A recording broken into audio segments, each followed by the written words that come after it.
Has been the story so far in this series.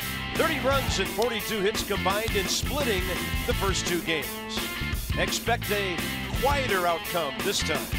The major league leader in strikeouts goes for win number 9 on Getting Away Day in Miami.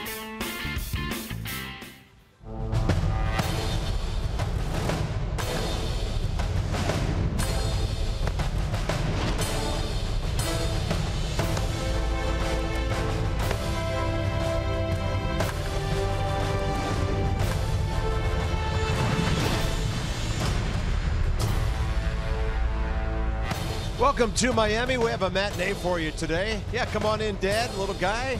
Nat's trying to win a series. Some red, white, and blue here at Marlins Park. Great win last night.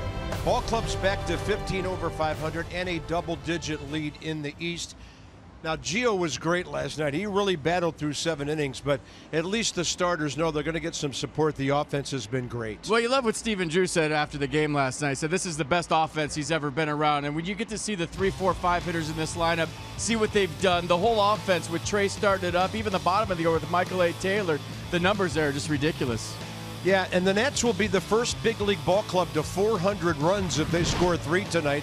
They put 12 on the board last evening, and some clutch hitting by Bryce got the thing underway. Yeah, first base open and a couple of outs, and Don Manley chose to pitch to Bryce Harper, made him pay with a single and a couple RBIs. Then Ryan Zimmerman, the beat goes on with a double in the corner. He had a couple RBIs, and then Murph with a helium homer straight up the elevator shaft. I think he was even shocked that that got out. But last night, those guys were 5 for 12, a home run, 7 RBIs, 6 runs.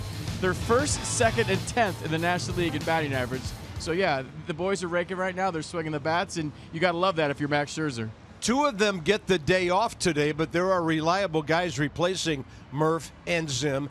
And then, of course, there's Max. How many runs do you have to score when he's on the mound for getaway day? He'll take on the Marlins today, and he's so far up in all the important categories for a starting pitcher. Well, his last 5 starts have just been off the charts. You remember the Padres at 13 strikeouts, 8 2/3 of one-run baseball. Then he went to San Francisco, maybe his best game of the year. 11 strikeouts, no walks, complete game. Should have been a shutout if it weren't for a lost fly ball in the twilight.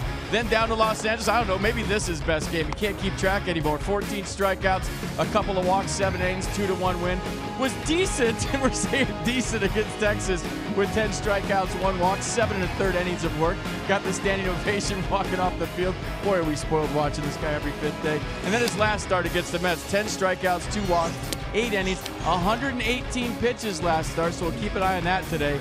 But his last 5 starts, 58 strikeouts and 7 walks. He's been dominating. ERA, opponent's batting average, anytime those numbers are starting with 1, it's amazing. And I think it's an interesting matchup today because Miami, they like to swing it. They don't want to get to 2 strikes. And maybe Max doesn't get the strikeouts today, but this is going to be interesting, him against them. Well, it depends, what he has left in the tank after 108 pitches. I think he could have a big strikeout day against this team. Let's see how it all shakes out. Moments ago, at least it seems so to the players, the sun came up in Miami. It's a noon game today, matinee. Right now it's a 4-2 road trip for the Nats.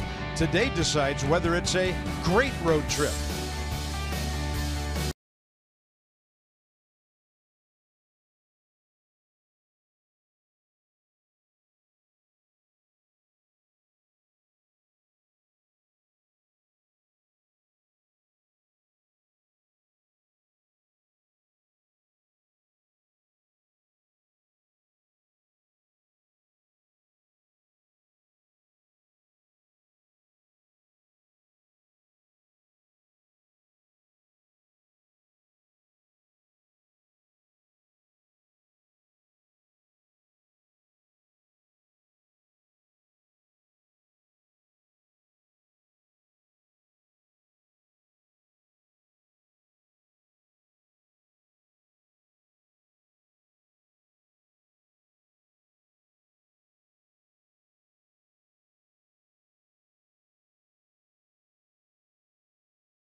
Masson, brought to you by PNC Bank, for the achiever in you.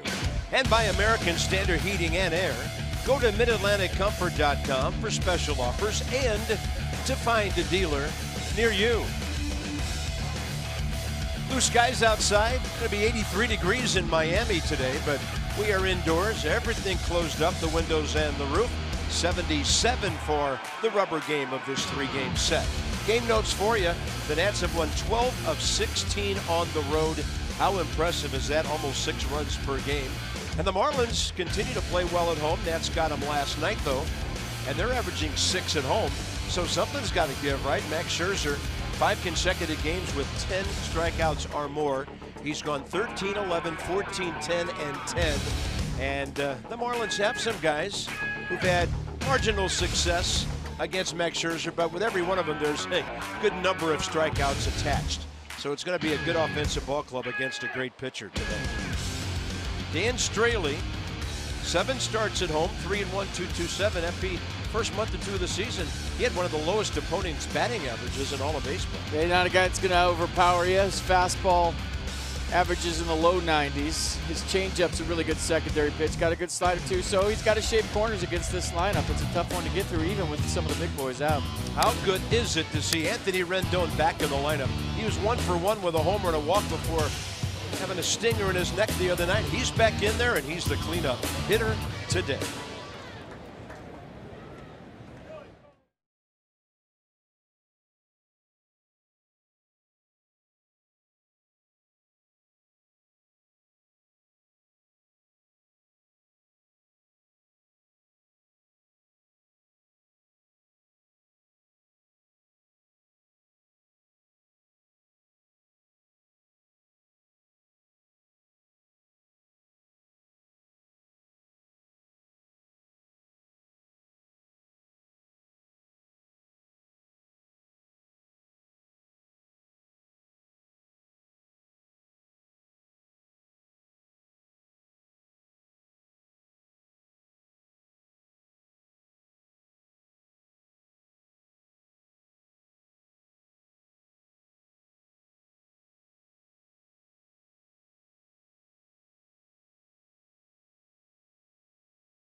Short night for the guys.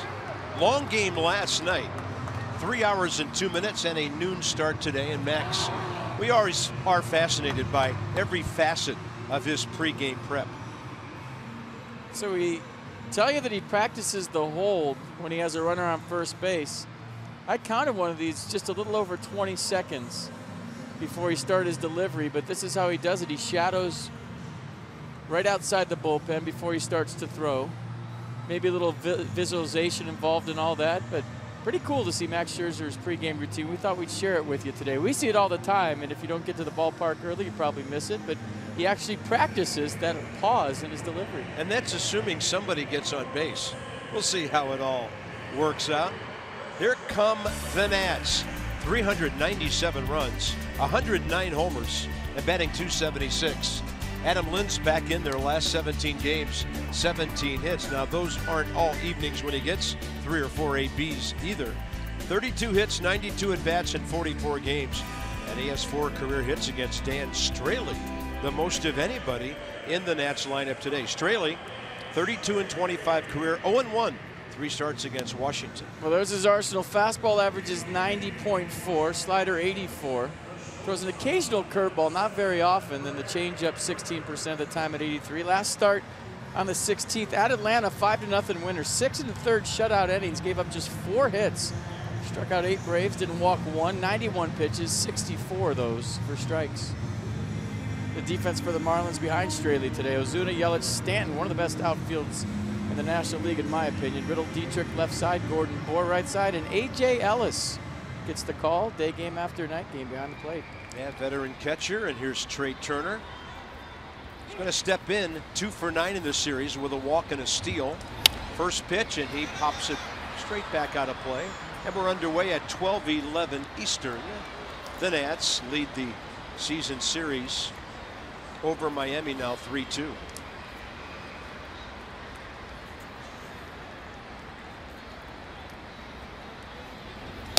Fastball just missing. Crew chief has the plate today. 35-year veteran Dana DeMuth, Paul Maurer, Carlos Torres, Clint Fagan, first, second, and third. A lot of colors, t-shirts, a lot of kids in the yard today. Yeah, all this place needs is more colors. Camp day. 2-1 pitch. 3-1. It's a little tight to the outer edge right now. Trey Turner has only walked 12 times all year. Hitting .263, stepping in.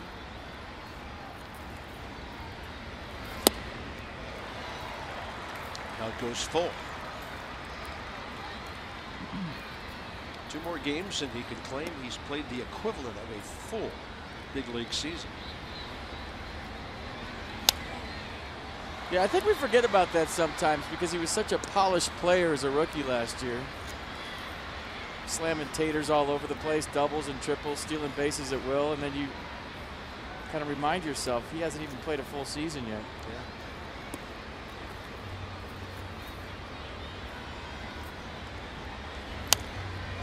This ball will drift over the dugout. Seeing some pitches.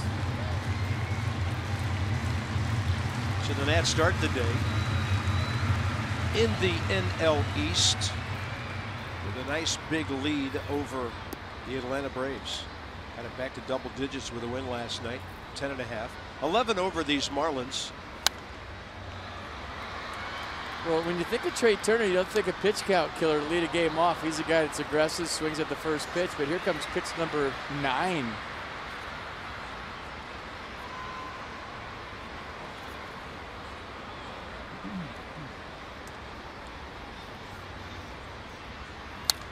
How about another?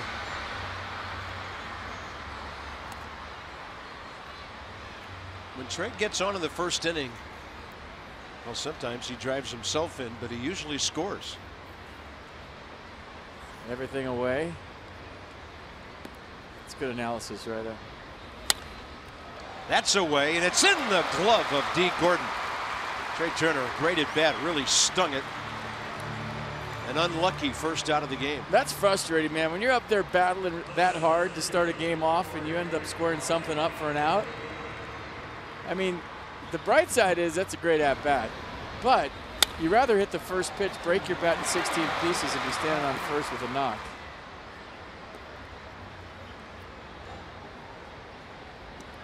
Brian Goodwin batting in the number 2 spot today. He was originally in left field. Michael A. Taylor was in the lineup. Taylor got scratched.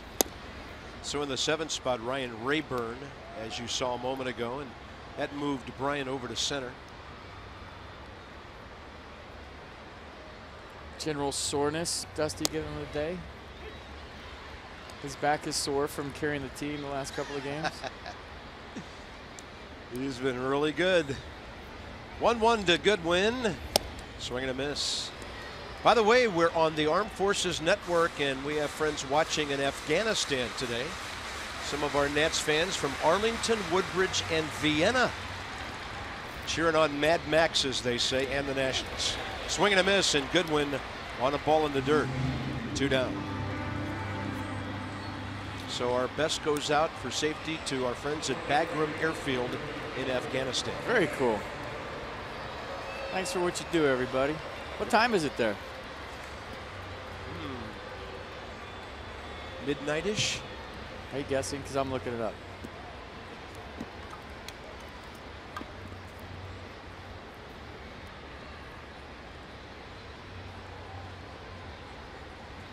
Here's Bryce.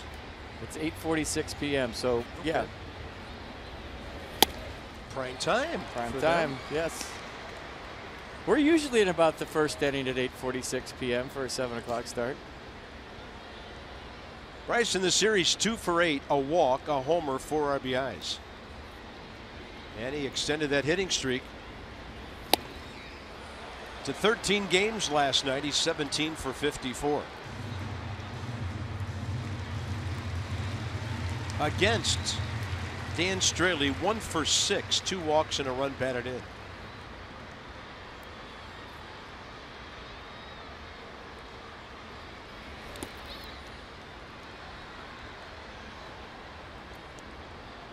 Getting the clumps of dirt out of there. Talked about it yesterday when you're one of the first hitters up in a ball game. That dirt in the batter's box is clay, and it could get lumpy and affect your balance actually if you don't get it out of there.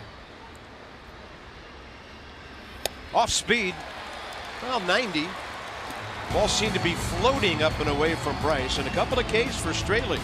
Now the Ks of Scherzer on the way.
Runs, 10th in home runs. They got a good table setter in D. Gordon and the big fella right behind him. Giancarlo Stanton, last 13 home games, lots of damage. 308, hitting in the number 2 spot now. And against Max, 2 for 7 career. Only change in their lineup, the veteran A.J. Ellis. Max is 6-2 in 10 career starts against Miami, 3.92. Well, where do you start here? You know the arsenal. How about 58 strikeouts and 7 walks his last 5 starts? If I'm D. Gordon, I'm hacking too. You'll see a lot of that today. They don't want to get to a 2-strike count. 7-2 winner last start on the 16th against the Mets. Struck out 10, walked 2. 8 innings of 4-hit ball, 1 run. It was the 5th consecutive double-digit strikeout game for Max.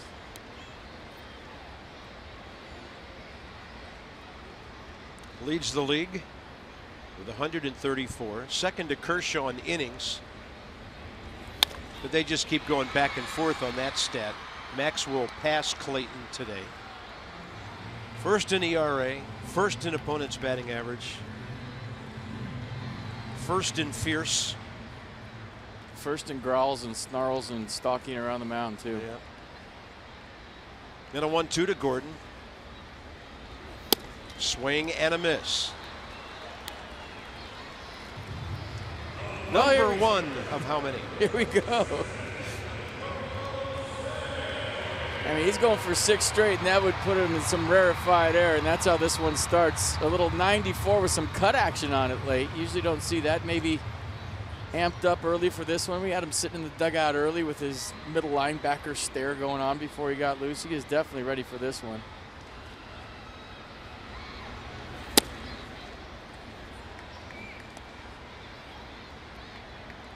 Giancarlo.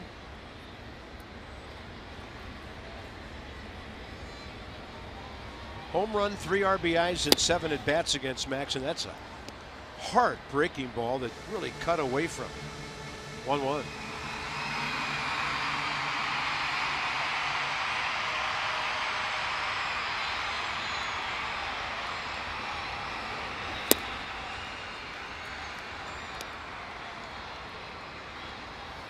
I'm looking at Max's starts this year. This might be the best lineup he's faced.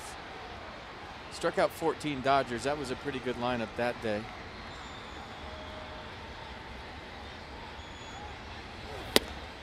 Now that was an uncertain swing. He just broke down one of the better hitters in the National League.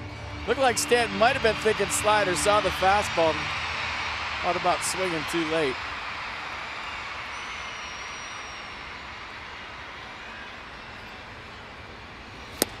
Scoreboard keeps telling the kids to make some noise, but at the end of some of these at bats, it's quite quiet. So 2 up, 2 struck out, and Christian Yelich is next. Early stockage. So 2 hitters, 2 Ks. And I always say Max will tell you early what kind of day it's going to be. If he's going to have to bring a lunch pail and hard hat and grind through his start. When I say grind, maybe give up 2 runs and only strike out 6 or 7.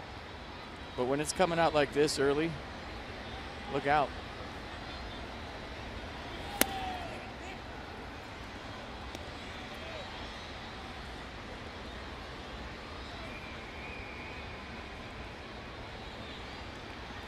Yelich 7 for 18 against him.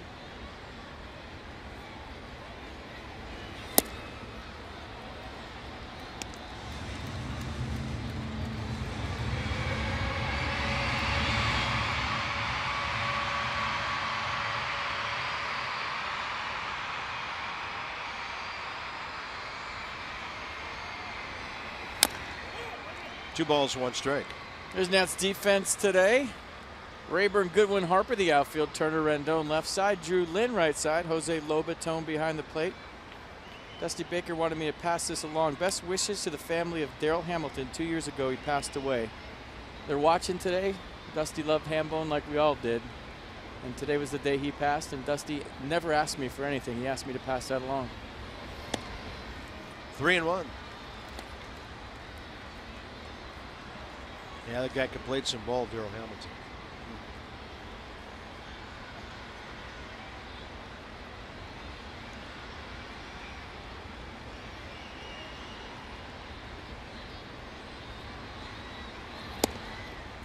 Went off speed a couple of times there, and they both floated away. Marlins have their first base runner with Ozuna. Dangerous guy right now coming up. Inside the Numbers brought to you by Jeep. So 3rd and wins, and Max could have 10 or 11 quite easily right now. And then first in all those other categories, and like I said, he will be first in innings by the end of the day. Walks and hits per innings pitched, 0.84. I mean, is he the best pitcher in baseball? That should have been the Twitter poll today. But it's always a landslide when we put an ad in there, so those are hard. Ozuna 4 for 8 in the series. Against Max, he's 5 for 19. Did you see that look? The first slider. I'm saying, wow.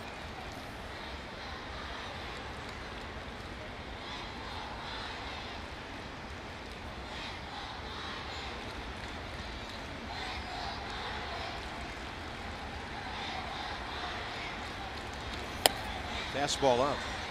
When you face guys like Scherzer as a hitter, you know,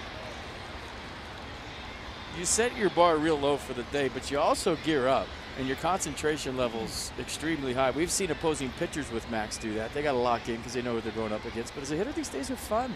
I mean, you're not supposed to get 3 hits off guys like this. Only Ryan Zimmerman has a higher average in his own ballpark than Ozuna. Showed you that 394.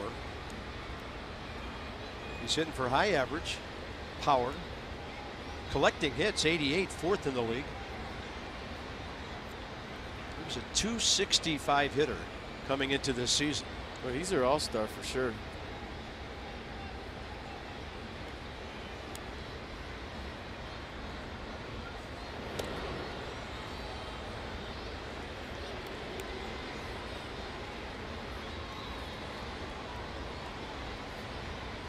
Justin Bour could make a case for being on the All-Star team. 301, 18, 48. But how many guys do the Marlins get? Yeah. How many representatives will they have? Giancarlo, big power numbers, and they love having him there. Oh, there's another one of those late, sharp, hard sliders. 1 ball and 2 strikes.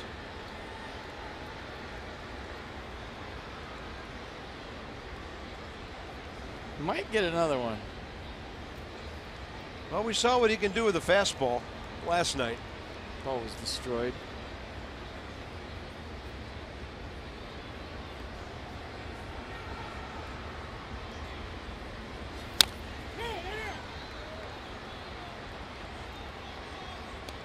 I tell you what, I've talked to Marcel around the cage. He's a great kid. But he looks like he's really enjoying this whole thing right now. Like he's cherishing the challenge. Smiling between pitches. Kind of in awe of the first slider he saw. And now with 2 strikes, he fouls one off and then runs after the baseball. He's ready to play.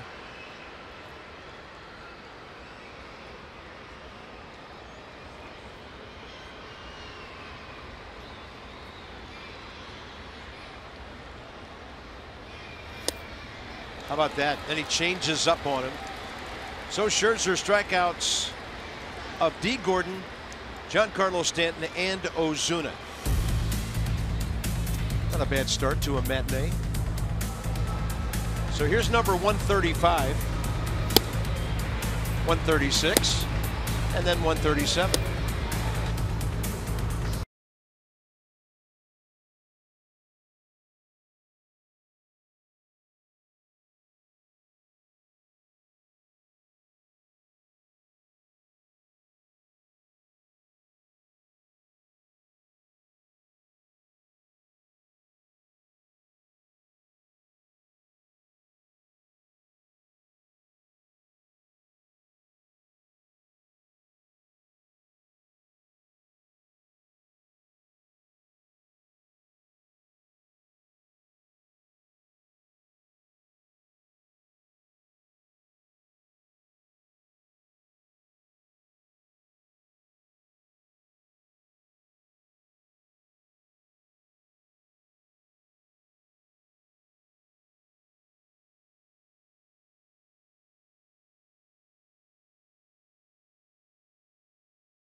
So 705, 705, 705, 405. So you get 4 chances to see the team that did do something good last year. They did something. So visit nationals.com/tickets. If you missed Monday's game, 113-mile-an-hour bullet off the bat of Giancarlo Stanton that Anthony Rendon dove for. Tried to make an amazing play, but you see his neck right there. So he had a little whiplash. Missed the rest of that game and yesterday. Stephen Drew filled in admirably, and he's back in there today. Yeah, that's really good news. And he's the cleanup guy with Ryan Zimmerman sitting out along with Daniel Murphy and Michael A. Taylor. Matt Wieters, as FP mentioned, for the catcher. Day game after a night game. Lobatone gets that assignment. So Anthony, 329 over his last 24 games. That breaking ball stays up and in. 1-1. Got super subs all over the place in the lineup today, like Stephen Drew and Adam Lind. And Ryan Rayburn's been very good. 8 hits in 10 games. Outside, 2-1. Anthony has a homer against Straley. Going back to the New York series, really hot is Rendon. 1 for 4 against this right-hander. Good take, and the count way in his favor. 3-1.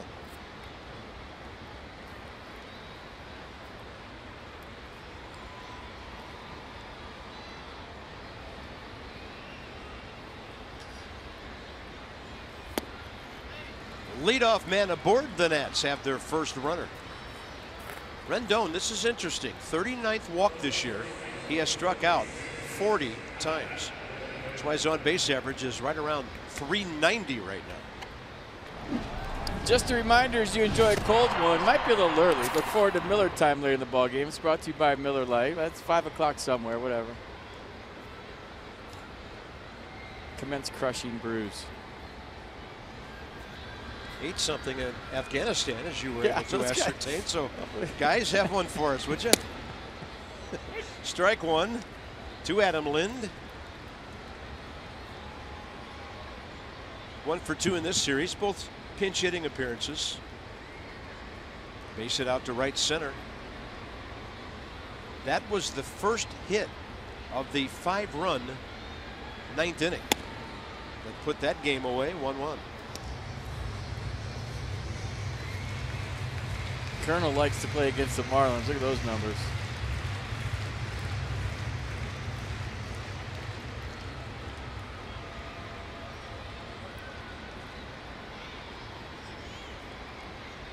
Big shift on. And Lind will pull a ground ball to Bohr. The return throw. And 3-5, 3 double play. Now that was Riddle, 3-6-3 there. They had overlapped Dietrich on the shift, and here's the very productive Stephen Drew. Check out the last 10 games. Some damage in there too, 476. Nice weapon to have, Adam Lind and Stephen Drew off your bench. And like I said, bench guys like to play for Dusty Baker. He gets you in the ball game, you get some starts, something to work with when you come off the bench eventually.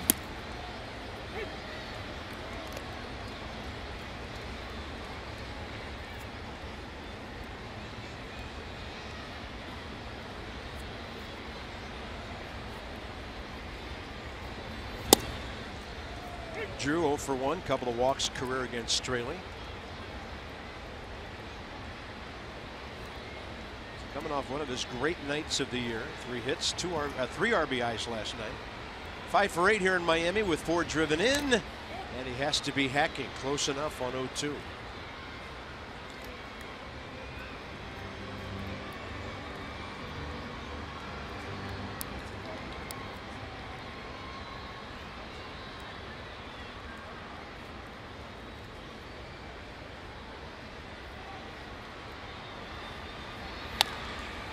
In the air to right and approaching the line, Giancarlo Stanton.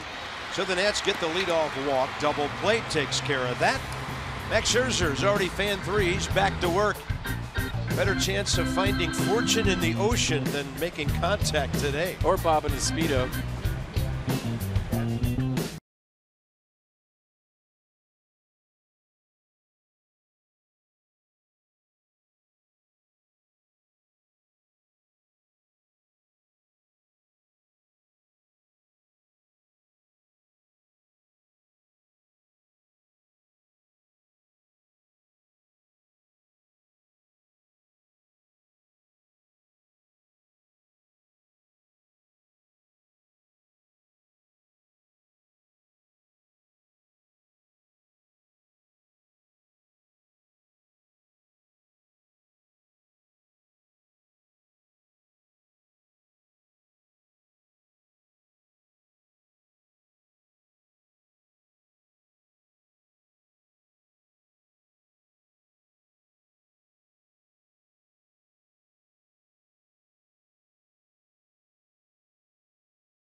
In the bottom of the first, Scherzer saying recently that he knows who he is as a pitcher and how he has success. He's a strikeout pitcher. He wants to miss bats. But he doesn't want to just rack up the strikeouts. He wants to do so efficiently, knowing that the more 3 or 4 pitch strikeouts that he has, the deeper into games he can work. So he's constantly looking at ways that he can generate strikeouts any way that he can. He's dissecting hitters' tendencies, trying to find the best pitch sequences, working with his catcher, whether it's Jose Lobaton today or Matt Wieters, to try and figure out those pitches the best that he can. So getting strikeouts is an art to Scherzer, guys, one that's pretty fun to watch him perfect. Yeah, if it's art, he's Picasso. Over 2 million vehicles sold and counting. Dan with our Coons.com sideline report. He just has a good eye for shaping his pitches, where to start them and where they're going to end up. Like that right there. He made that look like a strike to Justin Bour. Made it look like a fastball too. And then it just changes lanes at the end. Justin Bour 5 for 22 against Scherzer. 3 walks, 6 Ks. Fastball crisp at 94. I mean, down and in with a hard slider and then try to extend to get to that.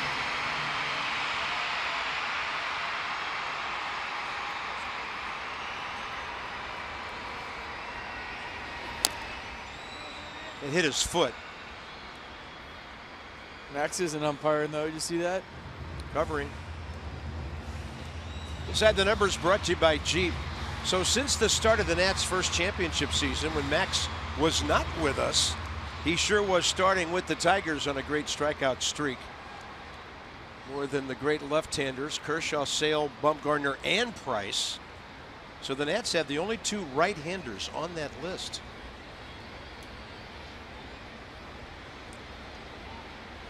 One and 2 to Bour.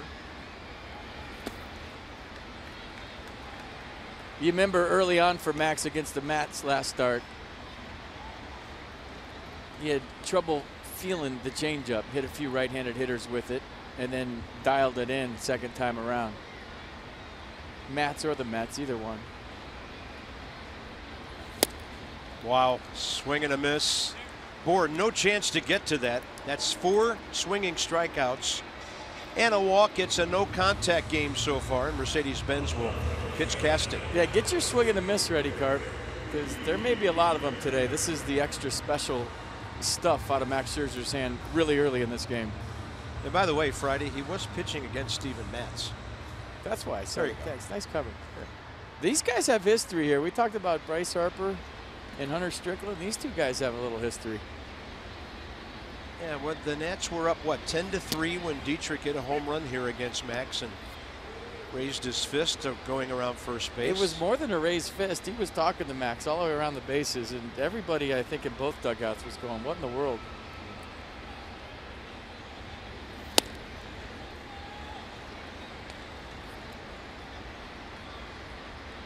So Dietrich 4 for 15 career against Scherzer.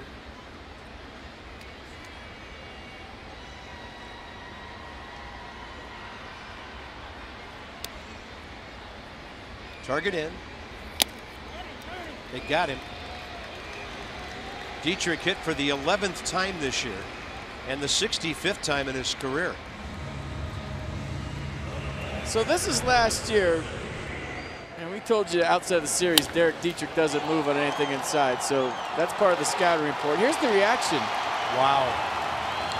And he was talking to him all the way around. I think we had to blur it out even coming around third base, because and then a flex of the muscle to the dugout to make it, what, 10-5 or something? That was a dramatic homer by Derek. It got the Marlins back to within 6. Well, I love for guys playing with passion. I'll never make fun of that, but in the right situation. Yeah, that was way out of hand.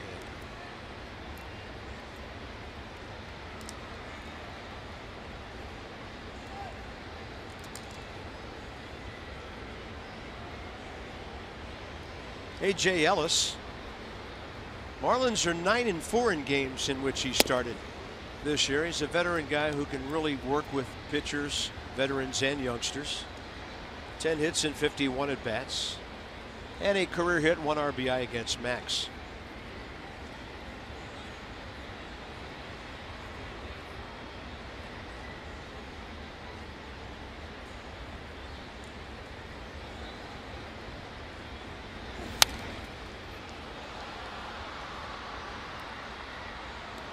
Life of a backup catcher. You get to play today. You get to play today, but you get to face Max Scherzer. Yeah. AJ's used to it. He don't care. He's just glad he's playing. Been in the big leagues a long time. 10th year. Dodgers to the Phillies last year. And then the Marlins picked him up in a deal involving Carlos Ruiz. Late summer last season. There's the pause we showed you, Max working on before the game.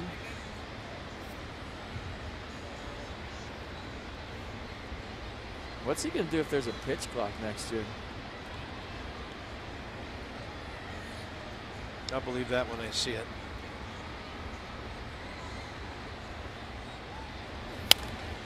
This ball popped a mile high and straight back.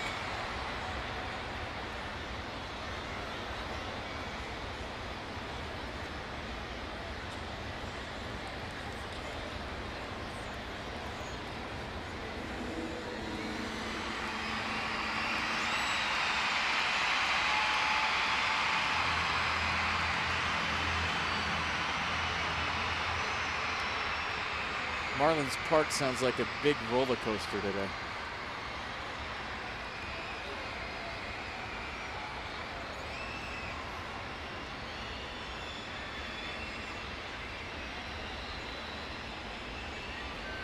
One, two. It's a good swing.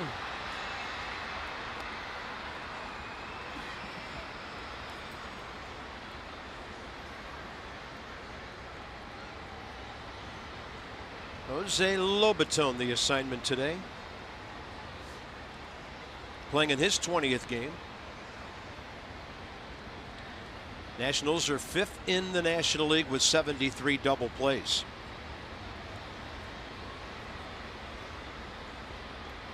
Dietrich a short lead.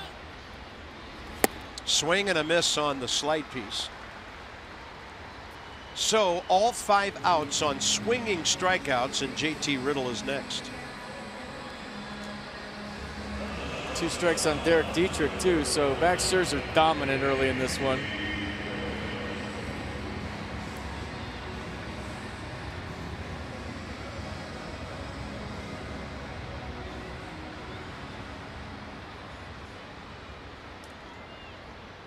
It's like watching a video game right now.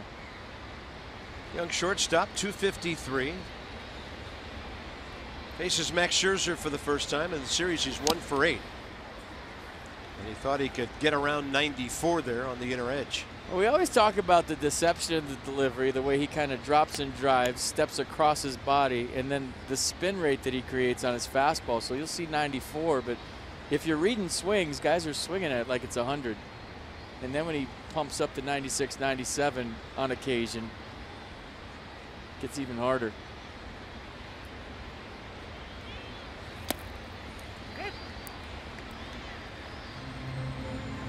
Max making his 280th career start. 133 wins, 73 losses, 3.33 the career earned run average, and it's going down every time he continues to pitch here in the National League.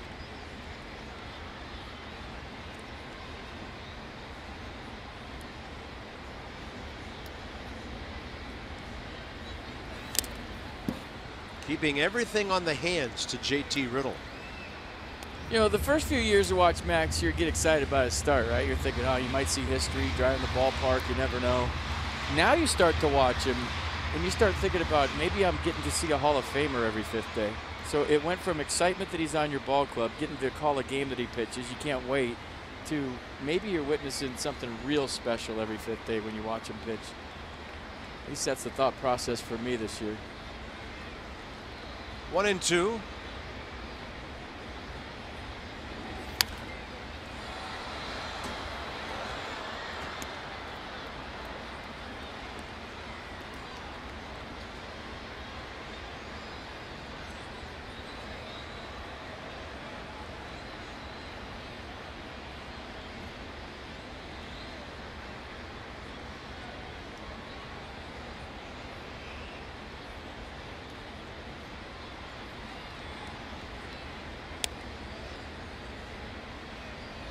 Lobaton still sits inside. Fastball right there, 96. See ya. 6 outs, all on swinging strikeouts. They have a walk and a hit batter. It's a no contact day so far.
Has a base on balls.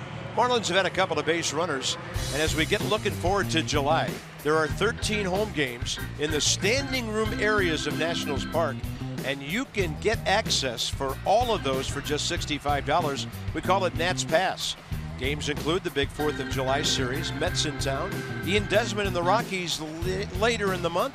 Visit nationals.com/Nats Pass to check it out.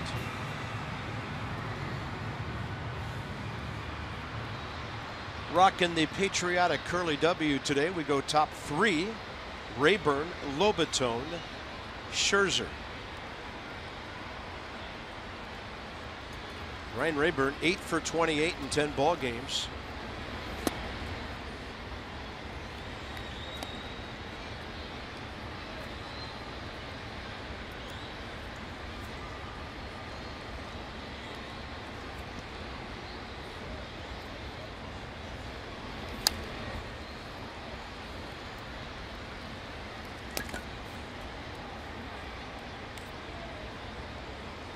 Facing Straley for the first time.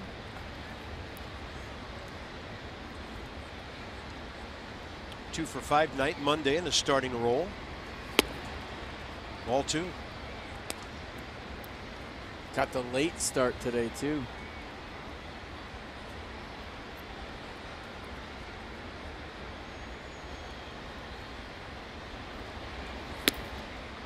I thought that was easier in a day game when you had to just come to the ballpark and play, because if you think you're not playing, your batting practice and your workout before the game is that of a guy that's going to be coming into a game late or not playing at all. Rayburn rips one to his left. Riddle pulls Bohr off the bag. Rayburn slid by the bag and got it with his hand, so he's aboard.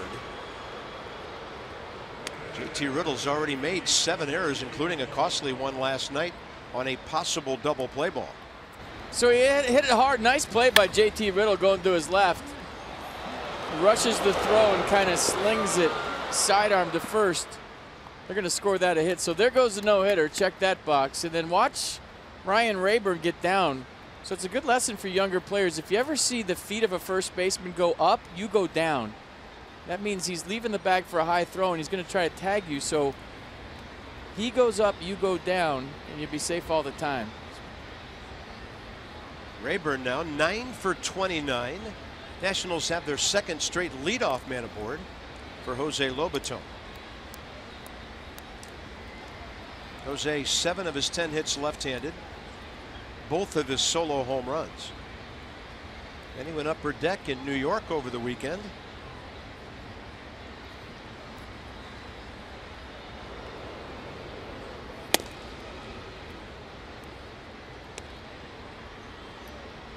Straley, not exactly a guy easy to gather hits against. His opponent's batting average coming in 6th in the National League at 215. He was way under 200 for the first month and a half or so of the season. Very unhittable early.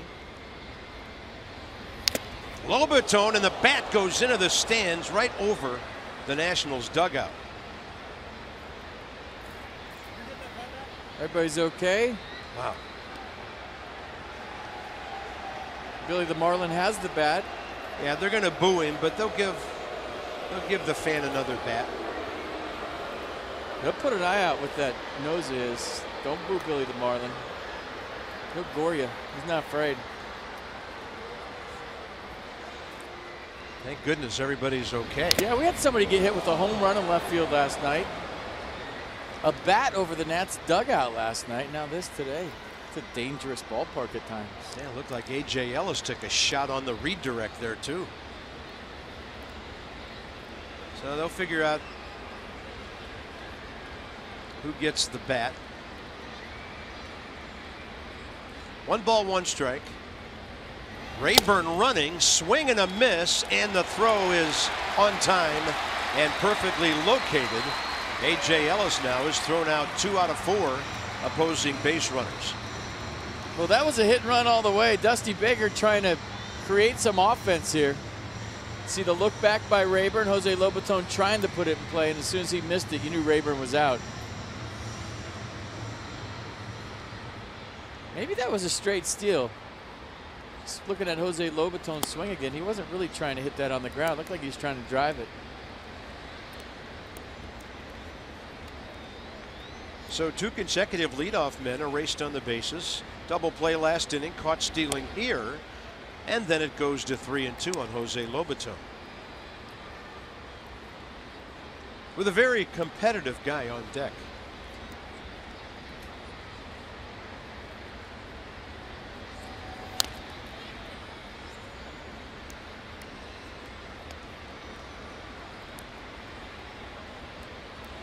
Max has 4 hits this year with an RBI.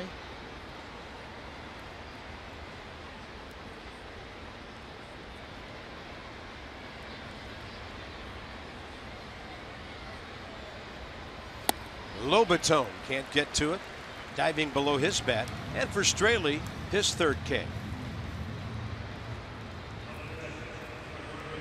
Got a good cutter going, good changeup going here early.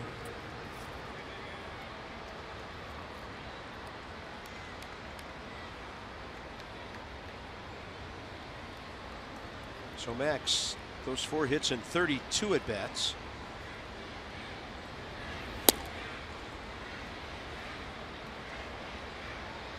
.180 career hitter.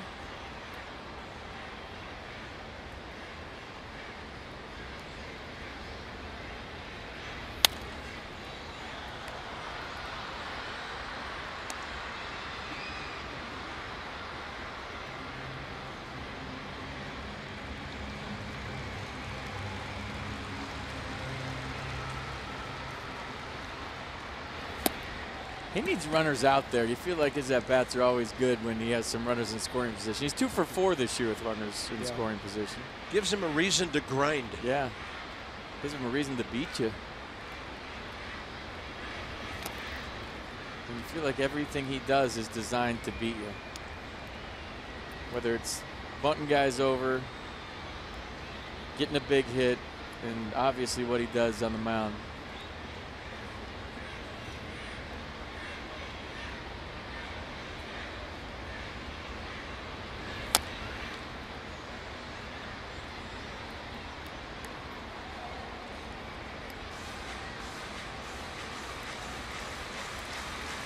Dan Straley, 3 innings, about to throw his 48th pitch.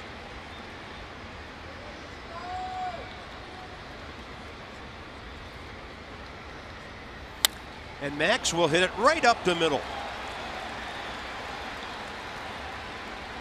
He's aboard with 2 down. Just another way for him to compete. Gets up there, 2 strikes, little leg kick, squares it up. You see he takes a spin right off the baseball, back up the middle. He's just fun to watch play baseball, period. Trey Turner had a great at bat first time.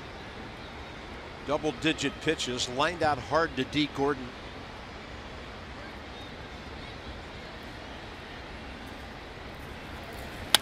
He rifles one up the middle, but D. Gordon's in the way of that one too. So early count swinging that time. The Nats strand their first runner of the day.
Coast of Australia. Those are piranhas, those little ones right there, and they feed them raw meat every single day at 5 o'clock.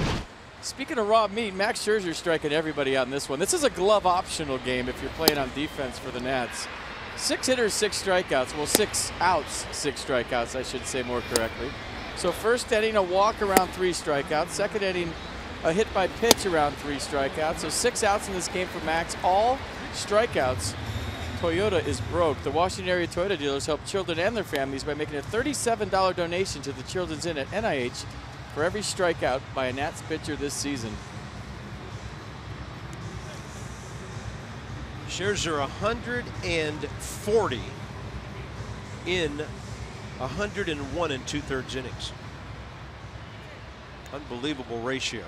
Dan Straley, then the top of the order with D. Gordon and Giancarlo Stanton here in the bottom of the third. 38 pitches, 19 in each inning so far.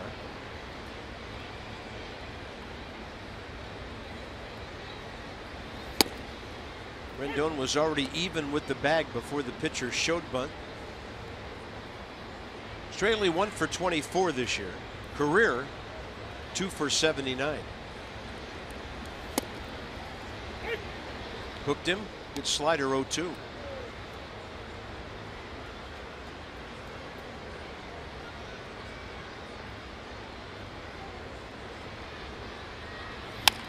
Contact, and Scherzer has it.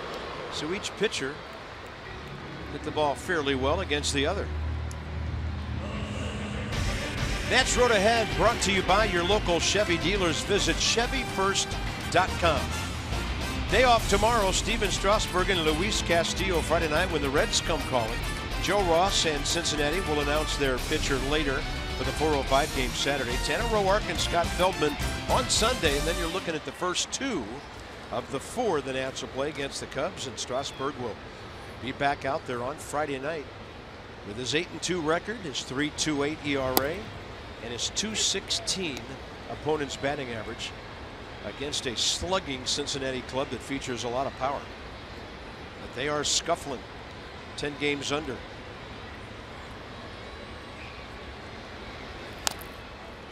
Don't you know the pitcher, the opposing pitcher, is the first one to put a ball in play? How about that? So there goes the no contact. 24 or 27 strikeout game, depending on how you look at it. D. Gordon up there hacking. Down and in. 7 strikeouts against the first 10 batters. His slider today is beyond filthy. And you knew from one of the first ones he threw to Marcell Ozuna, it was going to be a good one. And Deke Gordon has none chance. I don't think anybody has a chance on this. Look at this thing. I mean, that's a wiffle ball slider. It looks like a fastball for about 50 feet, and it just has depth to it. It goes down and in to Deke Gordon for strike 3, dirty. Here's Giancarlo Stanton. And he gets a strike up in the zone with that slider.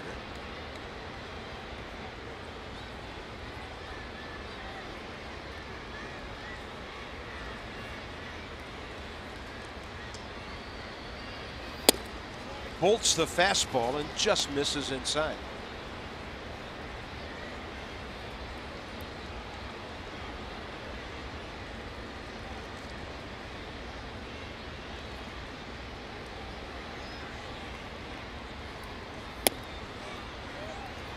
Close.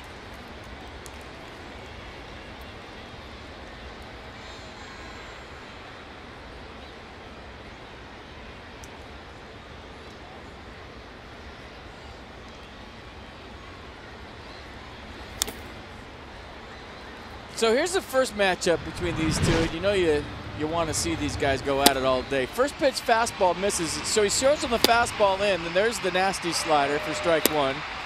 Goes fastball away for ball 2, and then Giancarlo in between slider and fastball, it looked like on that pitch, and then the put away pitch, a little slider at 88. Wow.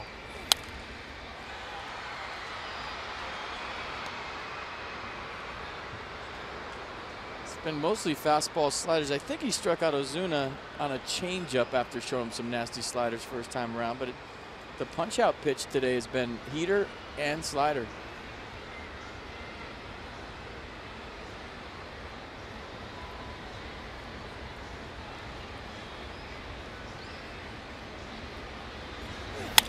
Stanton right center. Good win to the gap. It's going to tail back though to Bryce, and Harper has it. So they make contact twice in the third. Scherzer and Straley matching up very well.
For the Marlins, Masson speedboat trying to gain on the smaller craft ahead. Oh, he's going to do it.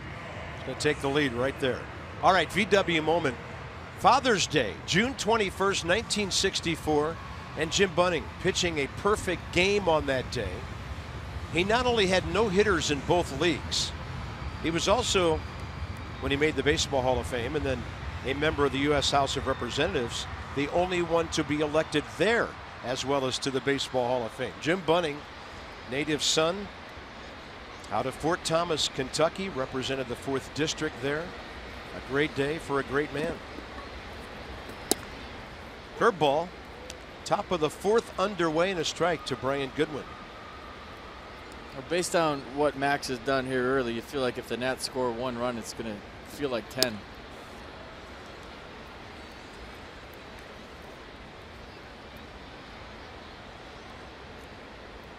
Goodwin, Harper, and Rendon.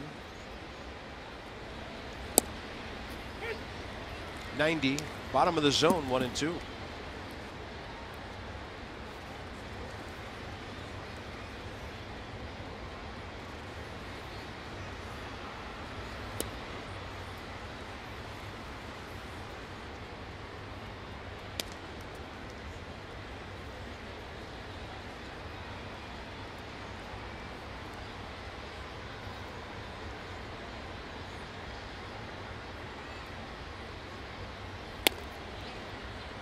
Full count.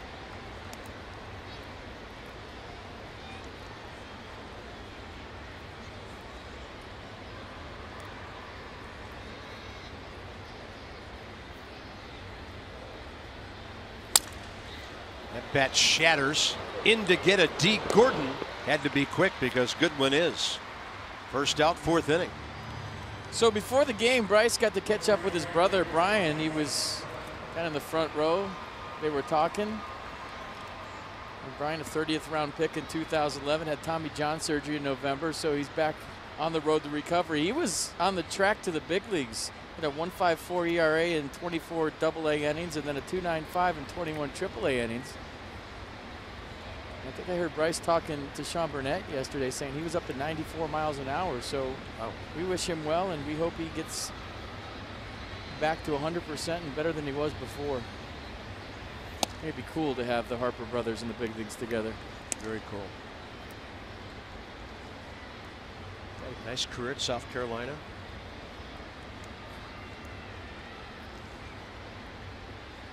(1-0). Inside the Numbers, brought to you by Jeep. So, doesn't see the Padres as much as he sees the Marlins, but he wears out San Diego, as well as Colorado, the Cubs, and the Yankees.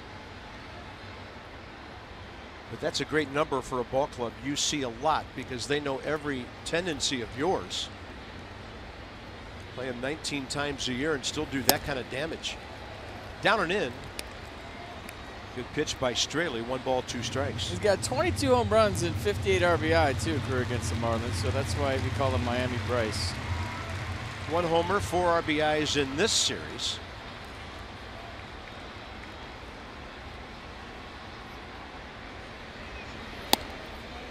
Straley tried to get the back door on that. Just stayed away.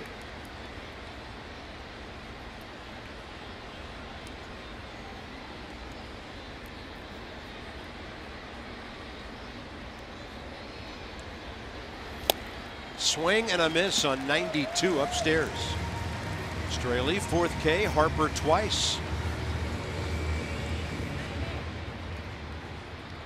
Yeah, fastball with a lot of plate, elevated too.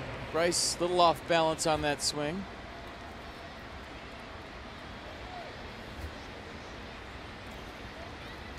Anthony Rendon, a leadoff walk in the 2nd. Then erased on the 3-6-3 double play off the bat of Adam Lind.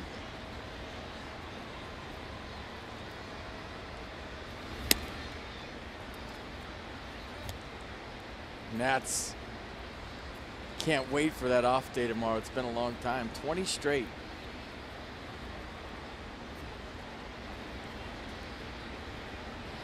Yeah, that thing really got stretched out by the loss of the off day upon the return from LA 2 weeks ago. When you really see it with these guys as day games, you do. I mean, night games, they have a way, they have that routine to get going. But when you're tired as a ball club, as a player, it's the quick turnarounds that get you.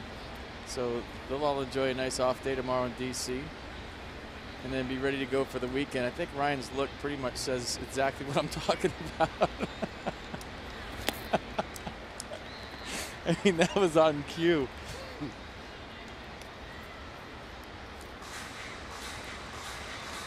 Yeah, because of the noon start, if it's any kind of a normal game, the Nationals will be home in plenty of time to enjoy an evening with their families and friends.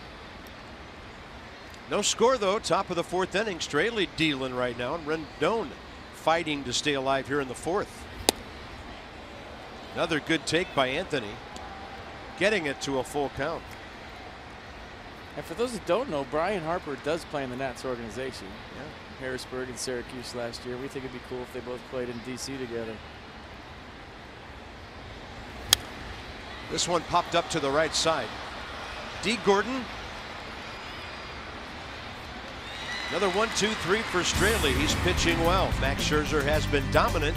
And the fourth inning of Nationals baseball is brought to you by the all-wheel drive RAV4 Toyota. What drives you? Visit by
Going on here early as we go to the bottom of the fourth. Crush home runs and dominate your very own home run derby competition in the official MLB.com home run derby game on the App Store and Google Play. Swing for the fences, baby, against more than 10 million players from around the world. Download Home Run Derby for free right now. Christian Yelich, good at bat, first time to draw a walk. Max had him to a 2-strike count, missed on a couple of changeups away. Really the only two pitches I can think of that were well out of the zone. I mean, even the one he hit Dietrich with on 0-2 was very close, and that guy leans out over the plate. So it's 0-1 to Christian, who in the series is 1 for 6. 3 walks hit by a pitch in the game on Monday night. Had a base hit last evening. He's talking to himself already. Did you see that? 4th inning.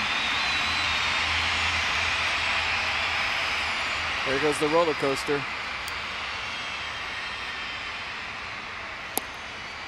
There's that changeup, and a lot closer that time. You can see Max with some body English trying to keep it in for a strike. Where was this? Good frame by Lobaton. Watch him try to yank it back in the zone. Maybe a little too much. And Dana DeMuth wasn't buying it. 1-2.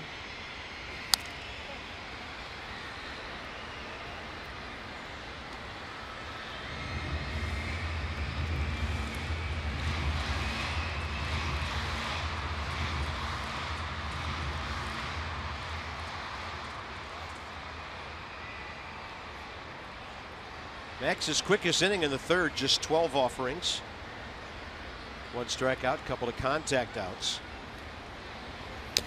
Yelich just able to tip it.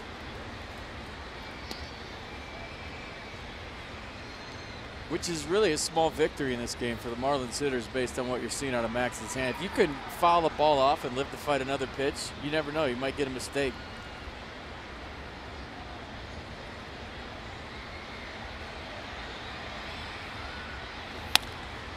This one high in the air to center. Brian Goodwin. 3 of the last 4 batters have hit the ball against Max. Ozuna and Bohr, the big power guys, the next two.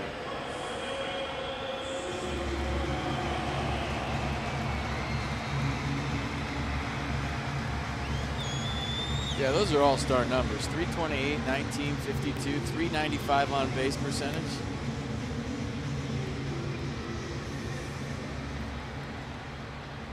So are those. And this year, you look at the batting averages and the hit totals of guys with power. Power hitters are getting a lot of hits. I mean, among the league leaders like Blackmon, Murphy, Ozuna, Arenado. Look at this slider. That's just not fair is what that is.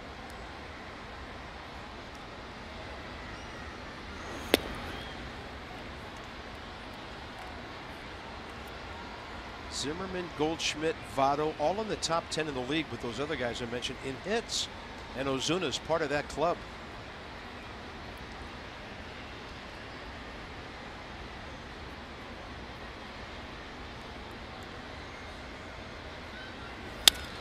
Left side, Anthony Rendon to Lind for the second out.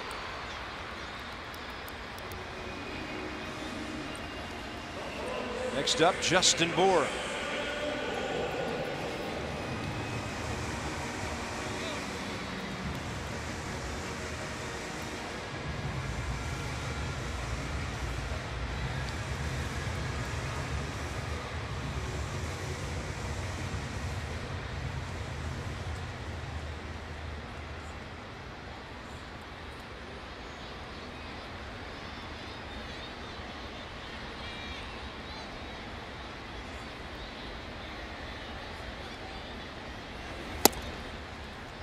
Another reason to love Max when he pitches, just watch him call his own game. He'll shake 3 or 4 times. He knows what he wants to throw as soon as the last pitch leaves his hand based on what the sequence, how he wants to set it up.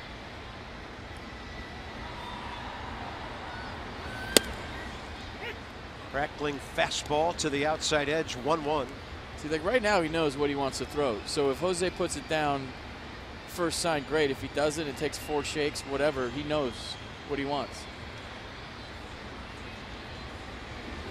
And a lot of pitchers like to go autopilot out there. They don't like to think and pitch. They just totally rely on their catcher and what they put down.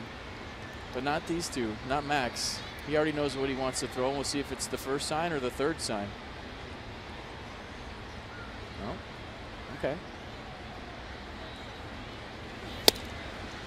97 right by Justin Bohr.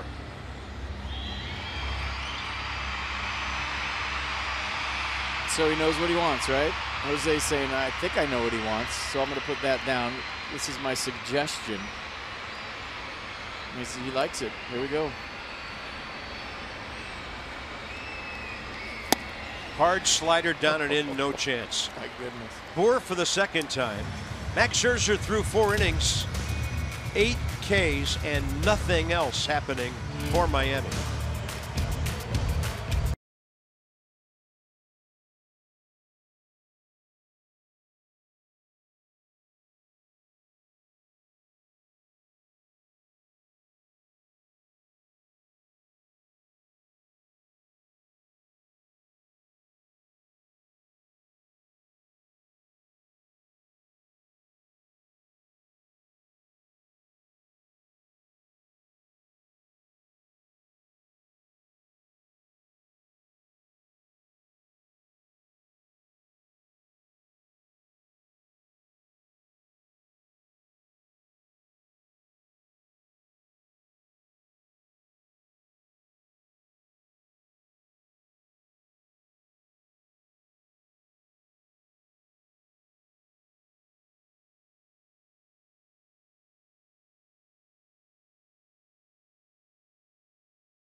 Drew Rayburn, as we check our Mazda do-up. And what this threesome has done this month. Adam Lind on fire at 350, whether pinch hitting or spot starting. Stephen Drew, 414, whether pinch hitting or spot starting. And Ryan Rayburn, 310, spot starting. So here they are in succession in the top of the fifth. Shift on for Lind, who pulled it first time, and Justin Bour turned it into a 3-6-3 double play.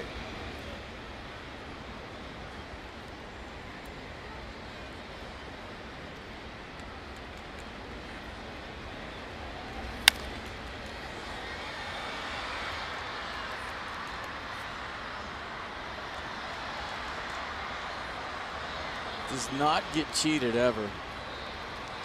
He is the captain of the Swing Hard in Case You Hit It club. And more times than not, he barrels things up. Been a pleasure to watch so far this year. Off speed, and that's out of play.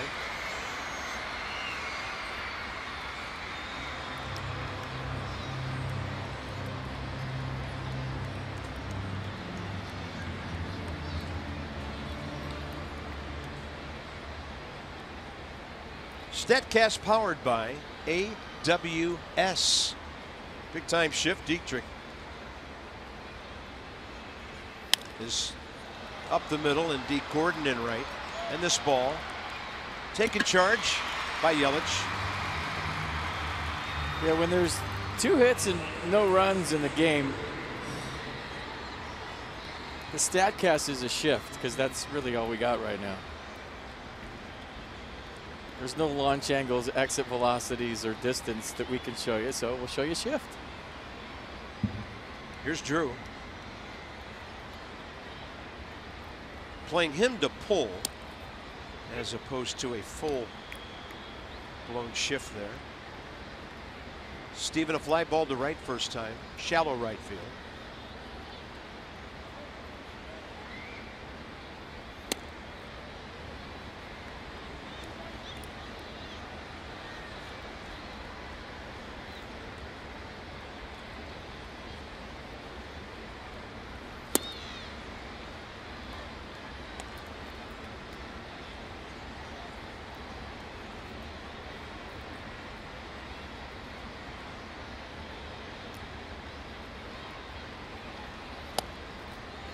Really flipping in off speed to get it back to 2-2. Yeah, done a nice job of pitching backwards today. Fastball counts, he's flipping the changeup in. Off speed counts, he's throwing the cutter in.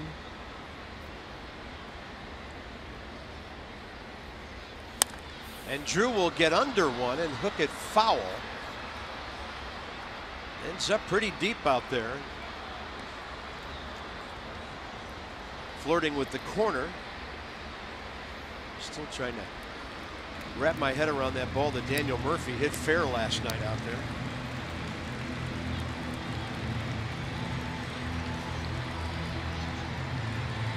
Had to be the highest launch angle we've seen this year. Crazy. 2-2. Down and in. So you threw 2-1 changeup. Do you throw a 3-2 changeup if you're Straley?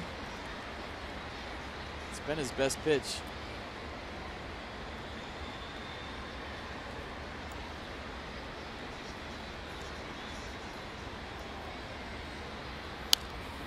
Fastball.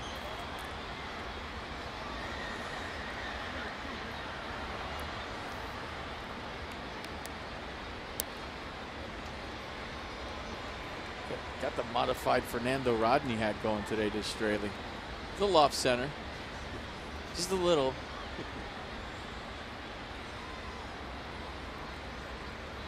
Whatever's comfortable. That's a fair ball about 3 feet in front of home plate. Ellis throws out Drew. 2 down. Friday, June 30th, come out to Nats Park for a Budweiser music party featuring former Bachelorette contestant and country music artist Luke Pell.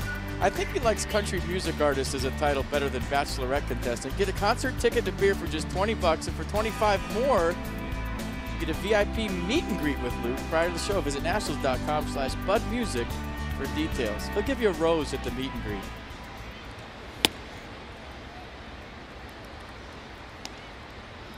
Great multitasking star. Rayburn, 2 outs, top of the 5th. And he launches one to left. See you later. Ryan Rayburn, 92nd career home run, and a monster shot here in Miami to put Scherzer and the Nats on top. 2 for 2 day, first homer and RBI as a Washington National.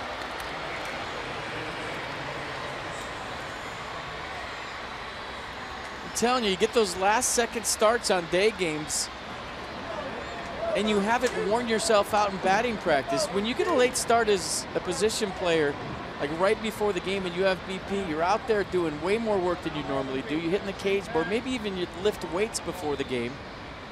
But when it's a day game and you get that last-second start, you're fresh, you're ready to go. You didn't spend yourself practicing all day long, so that makes sense. Ryan Rayburn, last-second start, gets a tater here to put the Nats up 1-0 in the 5th. Well, Ryan Rayburn has 4 hits in this series. Michael A. Taylor has 3 with 2 runs batted in, so that spot in the order really producing. The Nats hit their 110th of the year. And all of a sudden it feels like 10-0.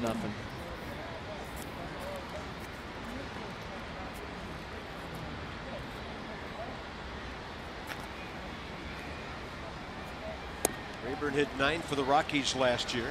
Lobaton gone, and the Nats strike first with a run in the top of the 5th inning from the number 7 spot. In fact, Rayburn and Scherzer have all the hits today. That was a towering drive way out of this yard.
I mean, there was nothing to show you so far until this.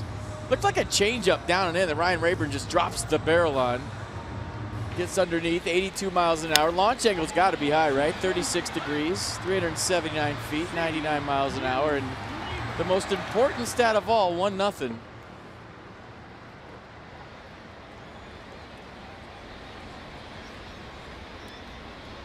Serious pop out of left field today.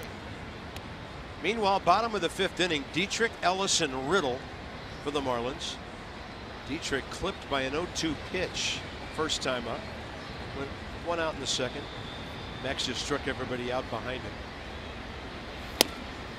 Up in the zone, a fastball, strike 1.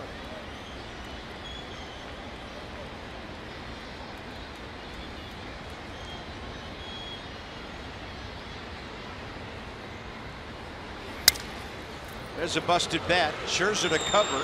Lind to Max, and they do it well.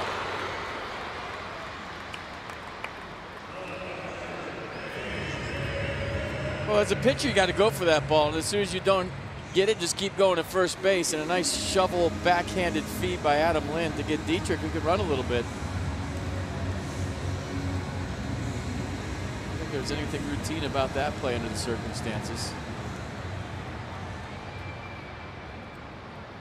Here's A.J. Ellis. Struck out swinging first time.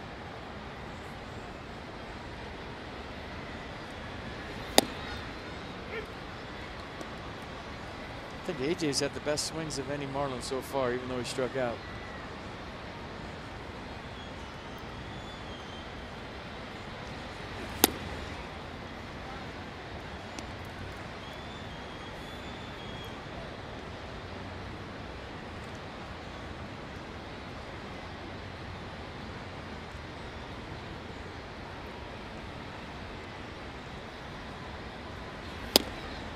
Up in the zone, slider good, 1-2. This command today remarkable so far. First pitch strikes 11 of the 16 hitters he's faced, to your point.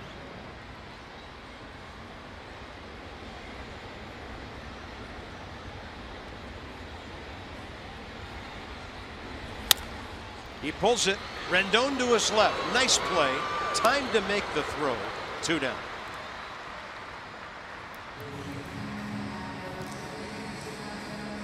Well, that was the key to that play. Once you get the ball, set yourself. You know you got a catcher running, so he goes far to his left, stretches out fully, and then sets himself and makes a perfect throw. 2 outs. If you've ever done anything with a stiff neck, you know that play hurt.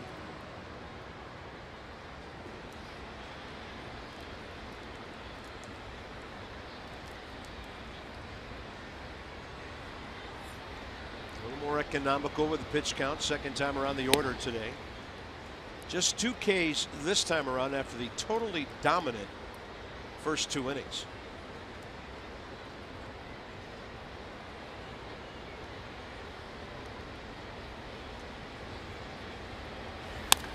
Hot shot, 1 hop. Steven Drew and Max Scherzer now untouched through 5. Same seats. Same seats.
Fan behind the dugout who absolutely gets it more than most fans. Same seats, everybody. He's letting you know what you're supposed to do. Same cubicles if you're at work. Same couch if you're seeing your therapist. Just stay right where you are.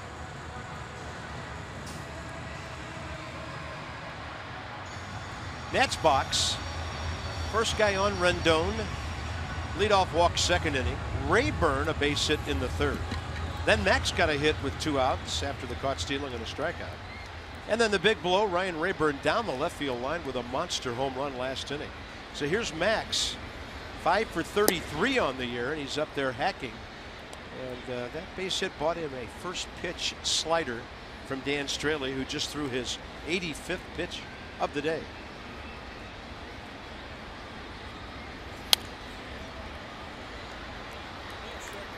Yeah, Straley just made one mistake, the change up in the turbo zone to Ryan Rayburn. Other than that, he's been nails. 5-4, making his 15th start. That was his 10th homer yielded this season in 83 innings. 1 ball, 2 strikes.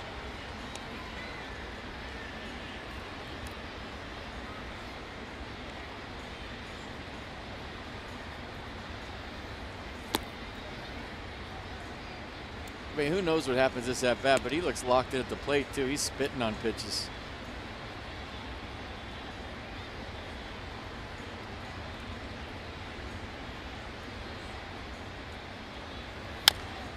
Chopper to third. That'll be cut off by Dietrich.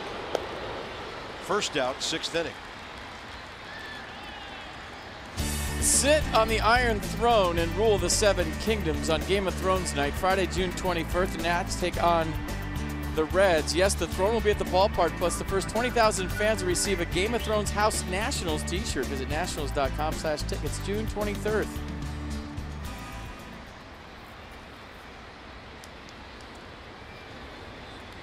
Trey Turner 0 for 2. Couple of balls at D. Gordon. 10 pitches first inning before the line drive. Then he was first pitch swinging in the 3rd. Curveball stays way upstairs. Good way to build some add-on action would be to get this guy aboard right here.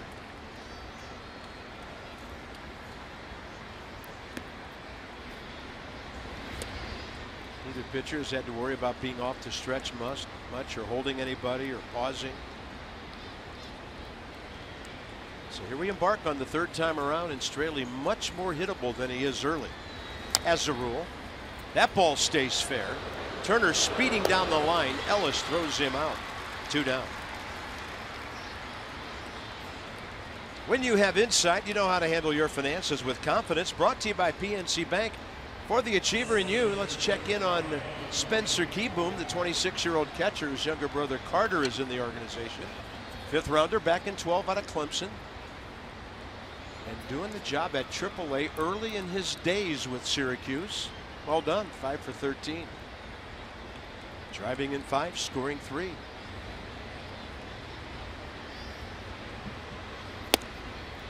Good fastball to the inside edge. Strike 1 to Goodwin.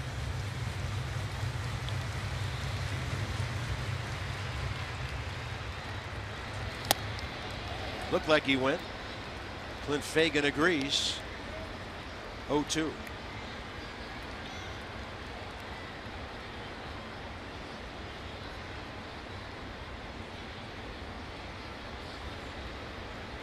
Stay right in there.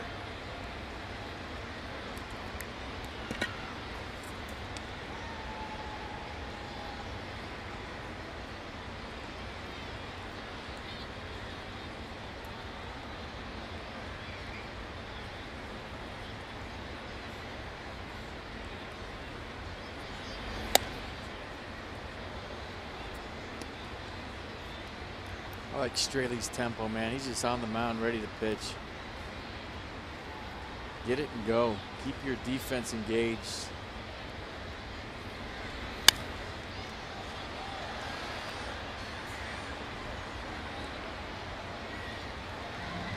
He has retired 9 of his last 10 batters. There's so many more benefits, Carp, to working fast for a pitcher. It's just shocking that more guys don't do it. You know, maybe the key is I try to slow it down. Things get moving too fast out there, but you feel like there's tons of benefits to working quick and throwing strikes and none to working slow.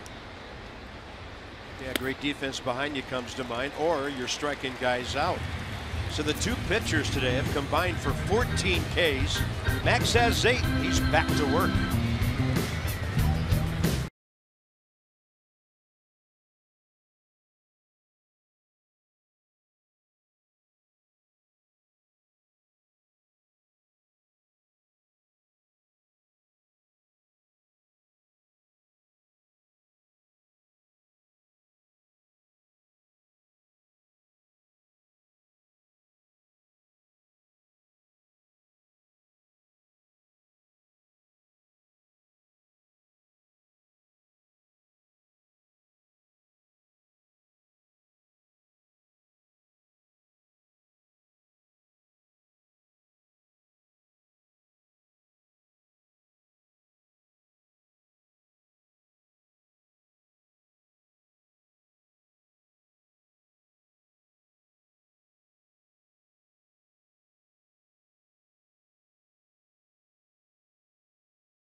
Telecast is presented by authority of the Washington Nationals and may not be reproduced or retransmitted in any form.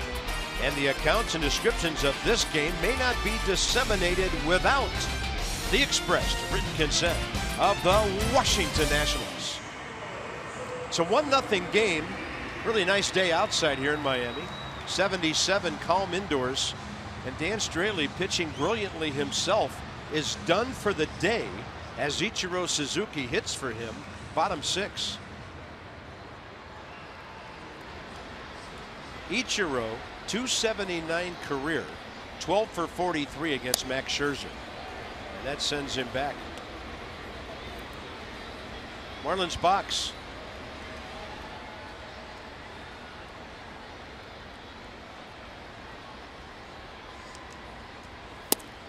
Great pitch at the knees. Good frame by Jose Lobaton to get the call too.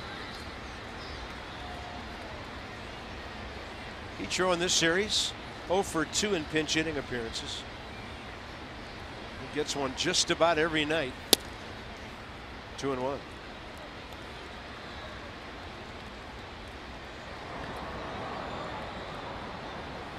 There's Harleen Garcia.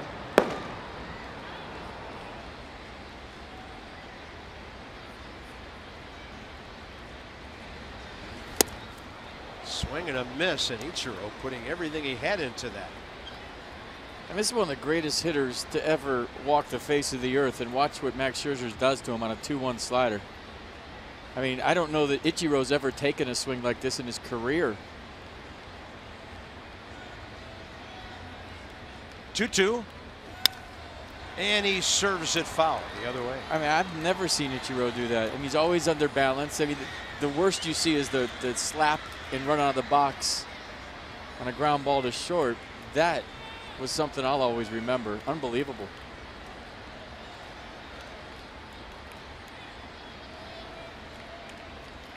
Two-two. To the right side. Drew has to wait for Lynn to get to the bag as Adam had made a step toward the ball. And that's a big out to get Scherzer now through the Marlins order twice. Gordon and Stanton coming up. So this was a little bit of a fire drill here. Adam Lind had good intentions. He's going for the ball, and then he realizes Stephen Drew calls him off. So you can call off your teammate on ground balls too. Good communication by Drew. Lind scrambles back to the bag for a big first out here in the 6th. 12 in a row. Retired by Max. He has struck out D. Gordon swinging twice.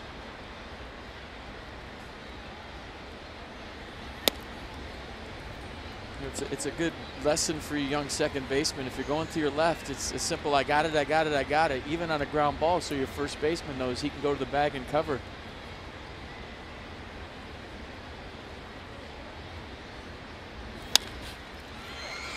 This one right at the sure-handed Drew. 2 down. So here's your matchup of the day. These two big boys going at it. First time Giancarlo struck out, and this is the second sequence. First pitch slider, first strike. Fastball just misses, and that might have been Giancarlo's best chance right there. That second slider up in the zone, and then a nasty fastball 95 fouled off, and then the fly ball to Bryson right.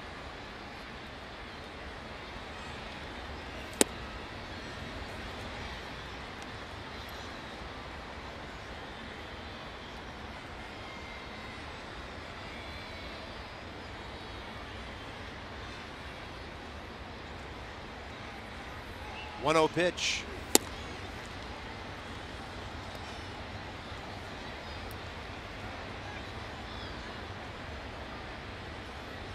Deep breath.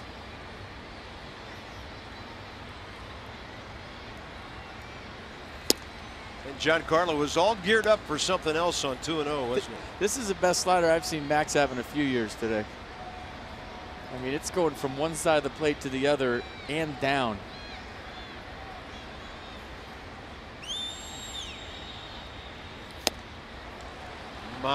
My. Oh, rather 2-2 now after it was 2-0. I mean, this is just not fair. Not fair.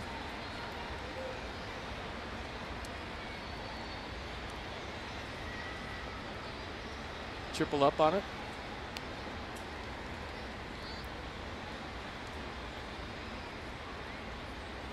Why not?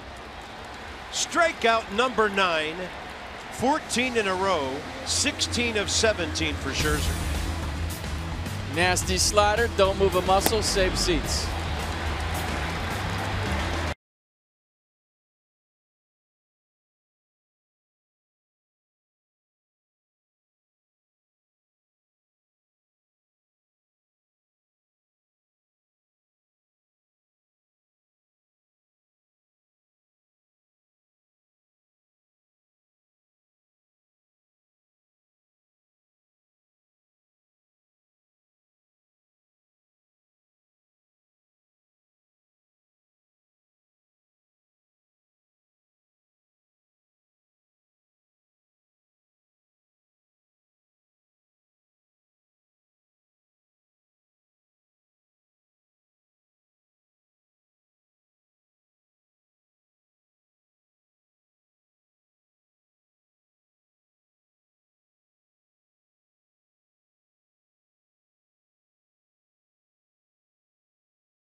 We promised you earlier in the ball game, it's Miller time, brought to you by Miller Lite. Yeah, well, not a lot to talk about offensively except for this. Ryan Rayburn, a single his first time up of the infield variety, and this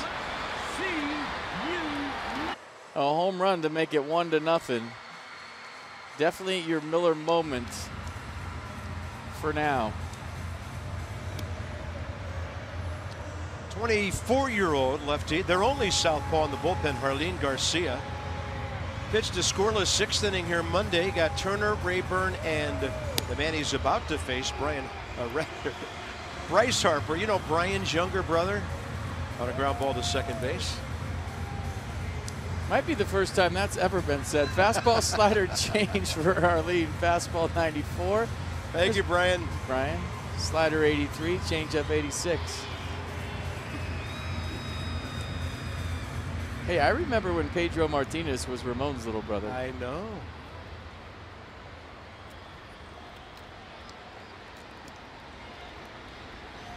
So Bryce struck out a couple of times against the right-hander Straley. See if he can hang in against the lefty here. Marlins not in a shift, just playing Bryce to pull. And he had a good rip on the first one there, 95.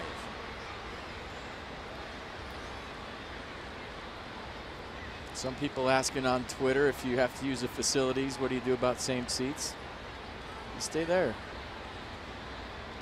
Myself, I'd give them a break as long as it's in between innings. No.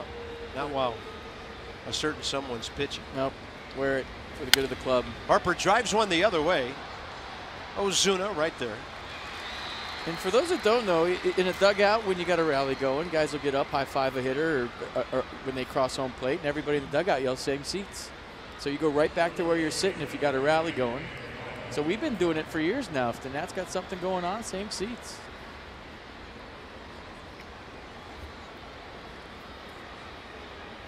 We used to do it as kids, watching ball games growing up. My friend's mom went to bed one night, and we were watching a rally, and she had to stay in the room. Sorry, had a rally going. Did it work? It worked.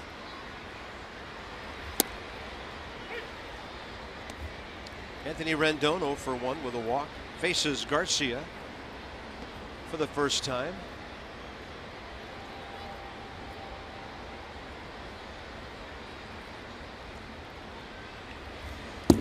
Just missed.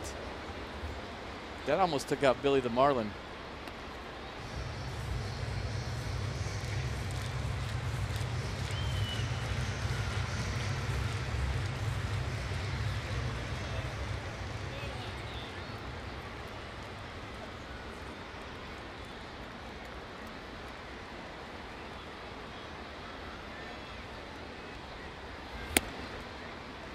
They usually paint after a pitch like that, but he misses upstairs. 2-1.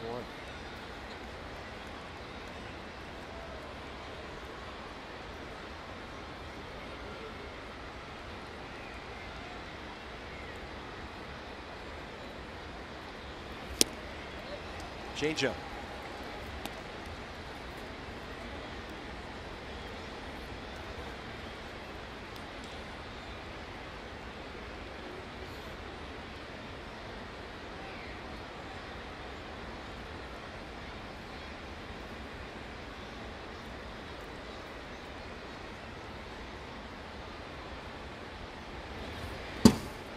Just missed. Good take. How does a pitch cast look on this at bat? I don't know. We got Billy the Marlin and one of those sea creatures are down. He's hitting all the mascots. Yeah, heads up, Billy. Yeah. This one's coming for your beak. 3-2 with 1 out, and Anthony Rendon feeling anything but comfortable right now. The guy on deck isn't taking note of this. I'll tell you that. Adam Lind. Yeah, lefty.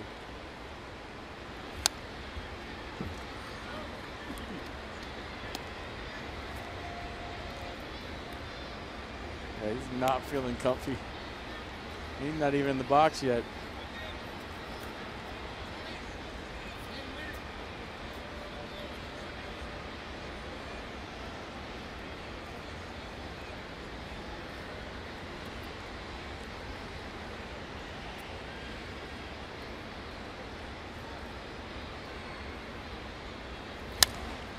Out of play.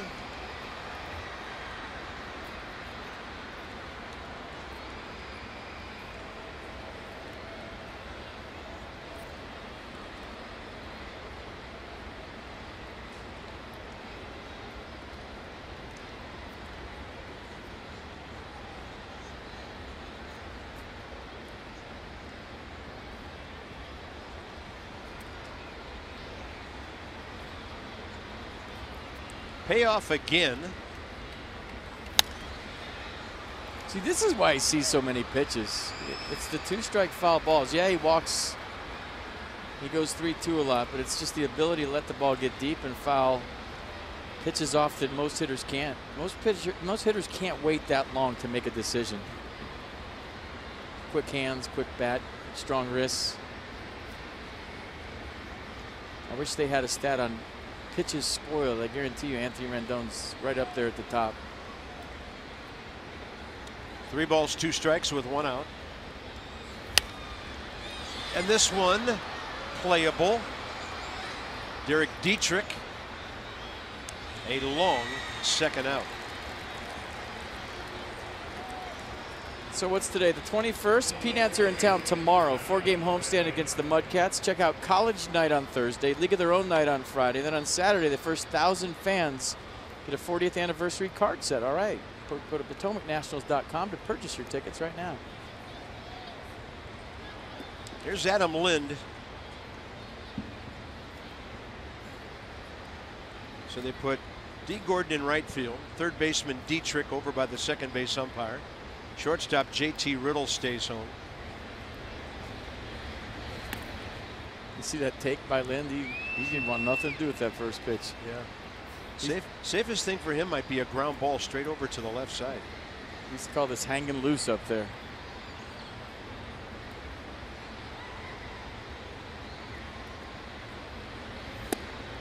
Two 2-0. He's going to take 4.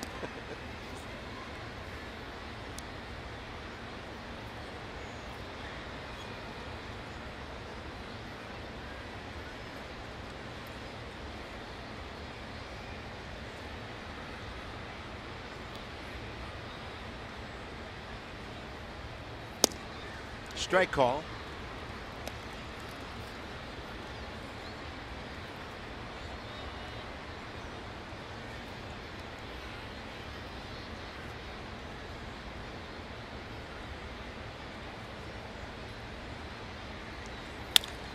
Lind will drive it the other way, and tailing back to Ozuna. Max Scherzer back to work. Time to stretch in Miami.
Dan Straley was real good for the Marlins. And here we go. Pitch number 86 from Scherzer. Christian Yelich leads off. And a fastball turns him around. Yelich a walk in the first, fly ball to center in the fourth. One of only 2 Miami base runners today.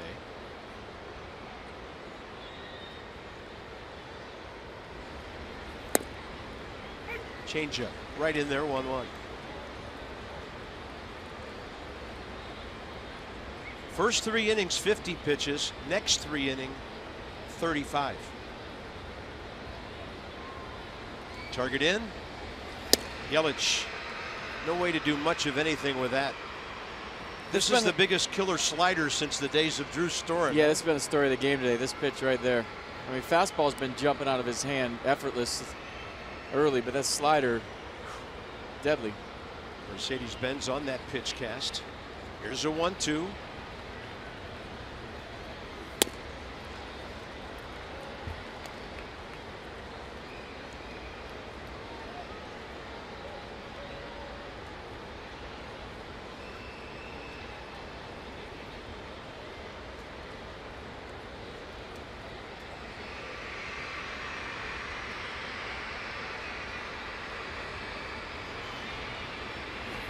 Swing and a tip. It's a strikeout number 10. 6 in a row with 10 strikeouts or more. Total stalk mode right now. 58th game with 10+ strikeouts. 9th this season, like Bob said, the 6th in a row for Max Scherzer. Total domination. He's got that look. Stalking his prey. Next up, Marcell Ozuna.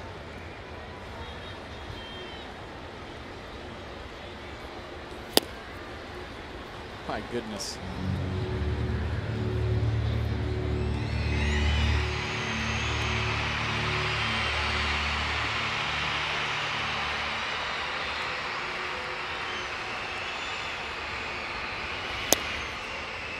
Tell you what, he had that start against the Braves on the 20th, where he gave up 3 runs in just 5 innings, got rocked around a little bit. He talked about holding his hands up higher and getting on top of his pitches. And ever since then, I mean, the results have been amazing. And just the way he's shaping the slider in there. He's starting it right at right-handers, bringing it back for a strike. He's starting it down the middle and running it off the plate. And for lefties, he's starting it down the middle, breaking off their back. He's just seeing it and then executing it. Challenge fastball. Ozuna late for 96. Inside the numbers presented by PNC Bank. So 7th inning or later. First of all, you have to be pitching late in the ball games to even get on this list, much less to be the best there is. Max, by the way, trying to go at least 7 for the 6th straight time.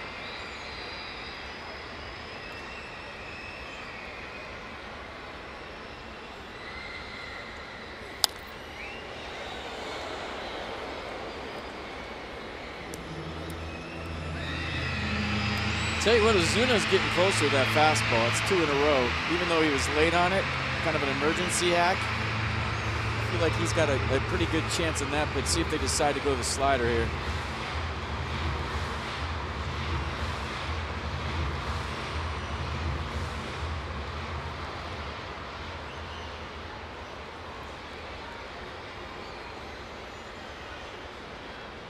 One-two pitch with 1 out. Right on his hands. On a hop to Turner. 2 down.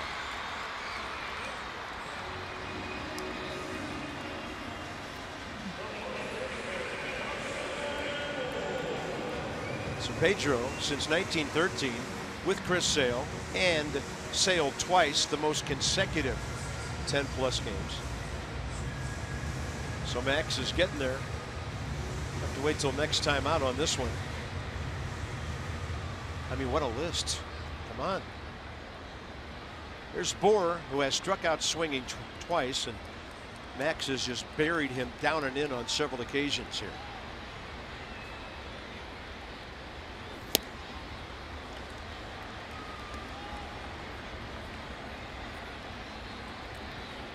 That swing indicates to me late life on that heater too. Some cut to it. Sure looked like it. Here's the 0-1. And he pops him up. Trey Turner. Max Scherzer is through 7. 17 in a row retired. 19 of the last 20. Same seats. Do not move.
For this Nationals club this season came into today hitting .348 and doing that despite kind of limited playing time. And he said yesterday that how he's been able to produce despite the limited at-bats is he stays locked into the game even on days when he isn't playing. He has conversations with teammates and coaches about tendencies, situations in the dugout, in a sense getting mental reps, and Dusty really believes in that, especially telling his injured players to play the game in their minds while they're on the DL. So Drew's had success in this role by keeping things simple when he does play, and guys staying mentally locked in when he doesn't. Coons.com sideline report: over 2 million vehicles sold in counting.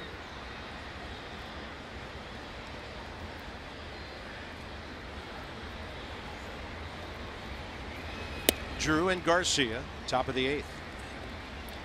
Steven 0 for 2 today.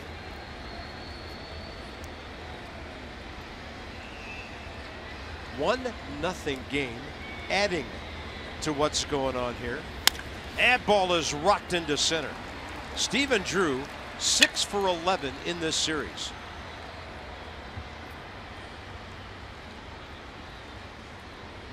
DC Lexus dealers donate $250 to the Children's National Health System for the first 200 home runs hit by the Nats this season. Lexus, experience amazing.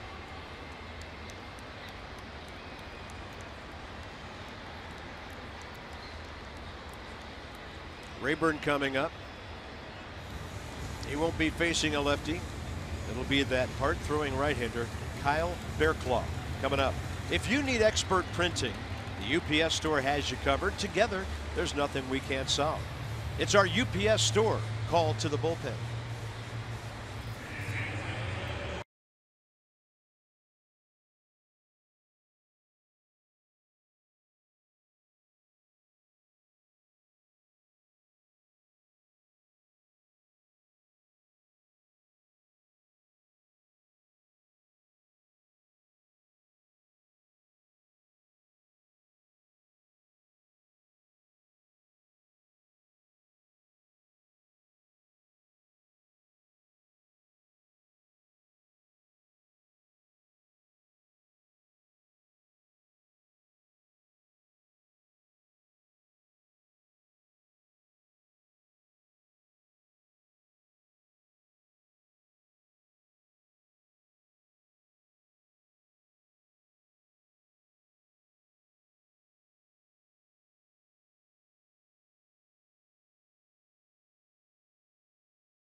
Brought to you by the Lexus RX, featuring a pre-collision system with pedestrian detection standard, and by Ocean City, Maryland.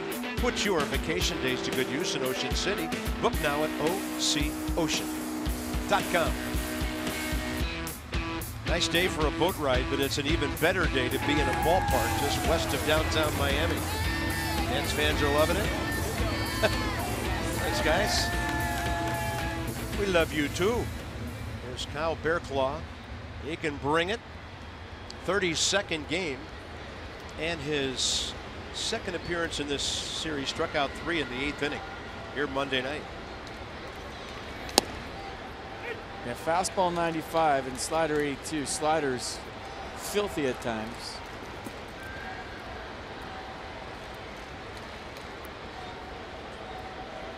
What a day for Ryan Rayburn. They sit to deep short, and then a home run to deep left. Faces Bearclaw for the first time. Somebody's asking me on Twitter, you know, would a long offensive inning here disrupt Max Scherzer's rhythm he's got going? That's a good question. I think it's different for each pitcher. Some guys will tell you they like to get right back out there. Max is thinking one's enough. I'm sure Dusty wants some more runs. Sure.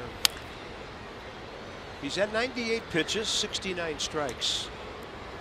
Pardon me, Rayburn, by the way, 0 for 1 against Bearclaw career. But you sense that it might have started happening because Max was so dominant first time around. Then came some contact outs, but the bottom line is, as his glove and cap await his arrival, he goes down into the tunnel almost every half inning. So we don't see Max a lot when the Nats are batting, though he could bat in this inning. But this is interesting. Like I said, first 3 innings, 50 pitches. Now the last 4, 48 combined.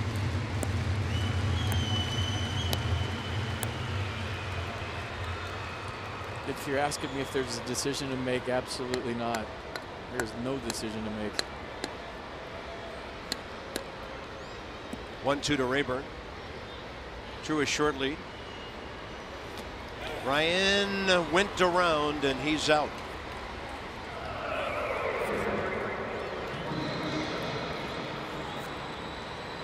Check it out from the side. Ooh, that was closer than I thought. Sure was.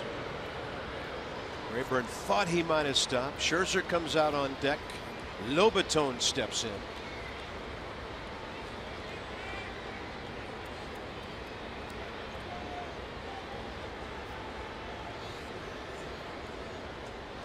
Jose 2 Ks against Straley today, who pitched an outstanding 6 innings of his own. But on a day when you're facing an ace, one pitch can make you a losing pitcher. And there's Max, who's 1 for 2 with the bat, by the way.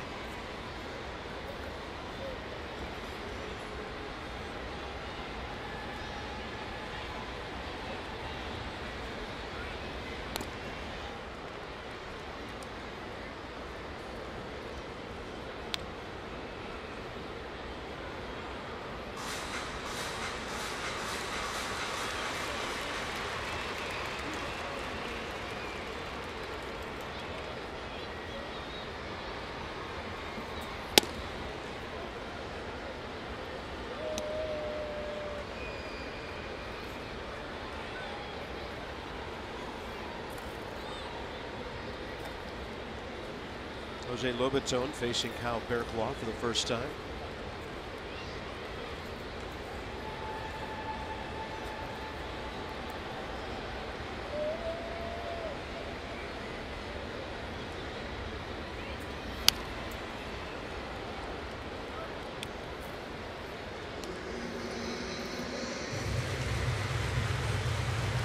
A quick ground ball through the hole in first and third for Max, and an add-on run wouldn't hurt anything, I don't think.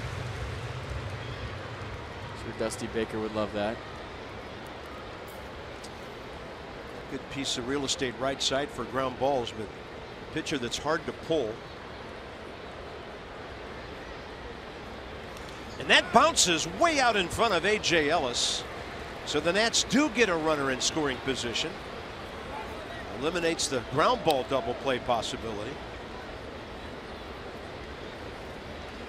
Yeah, not a whole lot AJ could do with this. Just hit in front of the plate. He tried to stay soft and use his chest protector. Hit him in the shoulder, bounced toward the dugout, and an easy 90 feet for Stephen Drew.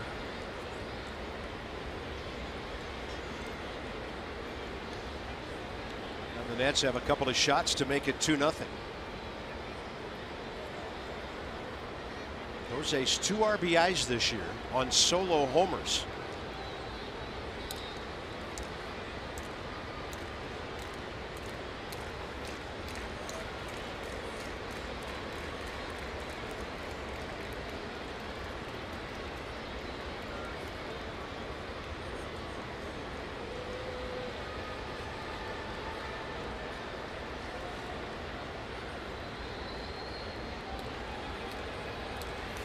Another one in front of the catcher. That was a great stop by Ellis. He kept it close.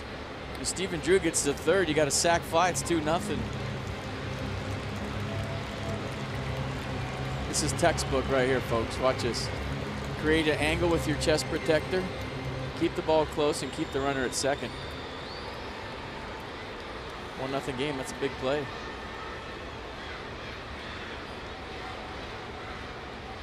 Three and 2 now, and then Nats catcher.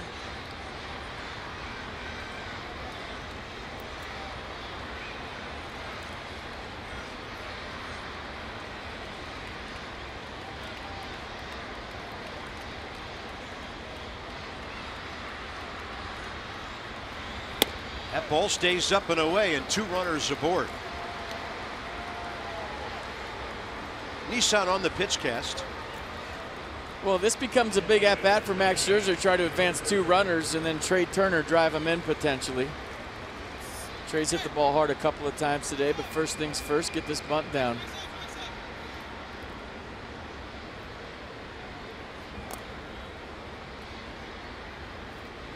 Max, 1 sacrifice bunt this year, 30 in his career. Bob Henley's walking down. Yeah, he's going to get in the batter's box with him. Look at this. He's right there. For a minute, I thought he might have to tap on Max's shoulder. Got a guy in the batter's box locked in a couple different ways today. I don't think Max is real happy about that chat they just said. Only thing worse than that is trying to come out and talk to him when he's pitching. Squares early, fastball way outside.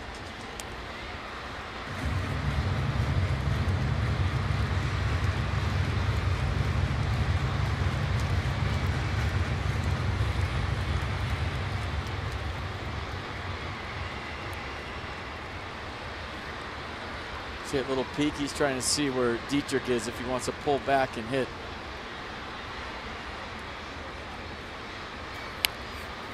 How did he bunt that ball? It almost hit him. Bear claw to Gordon on the 1-4, and almost impossible sacrifice bunt by Max Scherzer. Hey, no one said it had to be pretty. Got the job done. Max, get that right hand out of the way. And then keep your balance. That thing was scary from the get-go. Nicely done. Stage is set for Trey Turner to get some insurance runs here for the Nats. That could have been ugly. Turner 0 for 2 career with a walk and a strikeout against Kyle Bearclaw.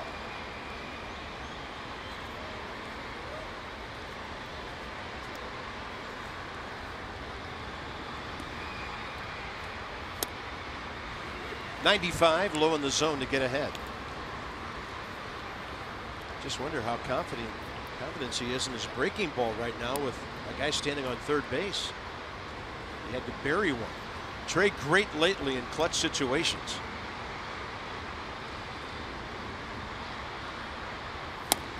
Another heater. 0-2. Nope.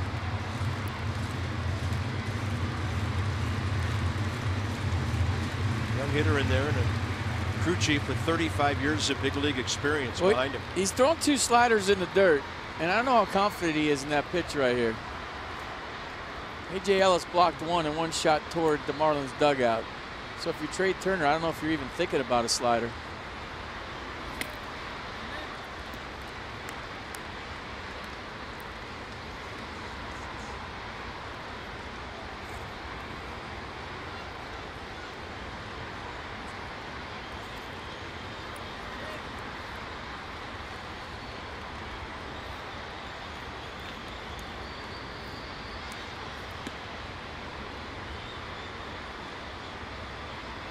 Turner, right side, board chasing. He can't get there. Ball in the air for a while, and Turner lives for another pitch.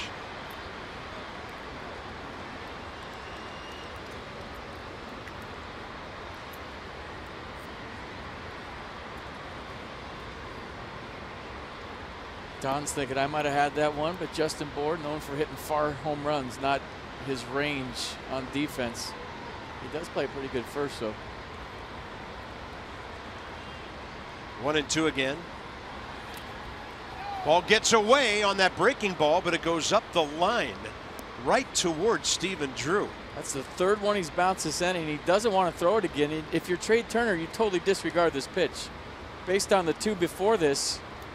And I think Stephen Drew couldn't get any perception on this because it was going right up the line toward him. So he doesn't know that this is kicking way toward him until it's too late. He already put the brakes on going back to third.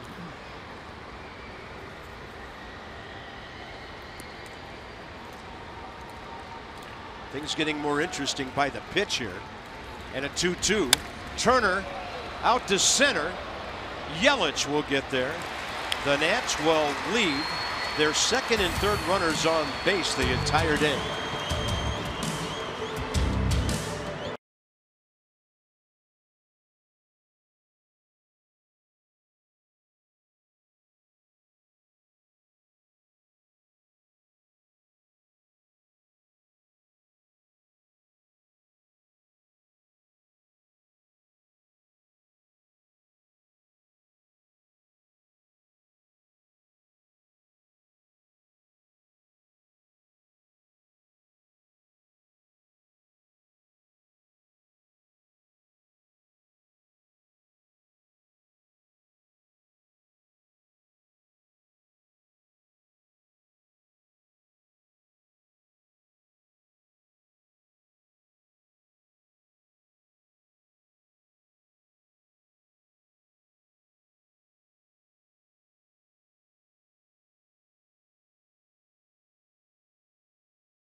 Echo highlights of what Max has done here today. It's been incredible. The fastball just jumping out of his hand. The changeup has been fantastic. The slider, the best we've seen all year. So tons of weapons at his disposal today. Whatever he throws has been deadly. And I mean real deadly. 6th straight game where he's got 10 Ks. Same seats, everybody. That's an understatement right now. 15 minutes can save you 50% or more on car insurance. Visit geico.com to see how much you could save. Sweaty palms, butterflies, here we go. Pitch counts very, very economical.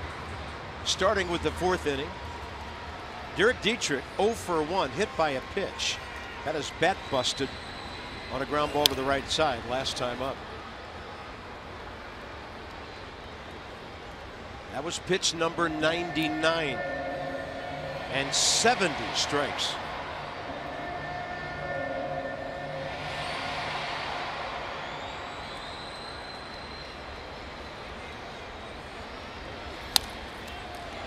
You know, Max has always said 120 is his limit, meaning he feels like he puts himself at risk when he goes over 120.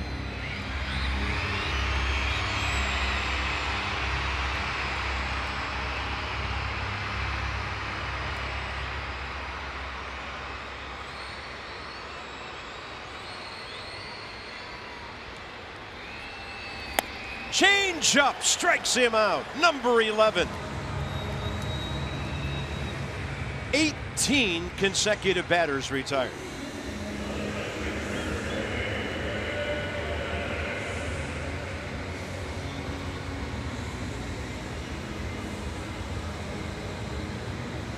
A.J. Ellis is next.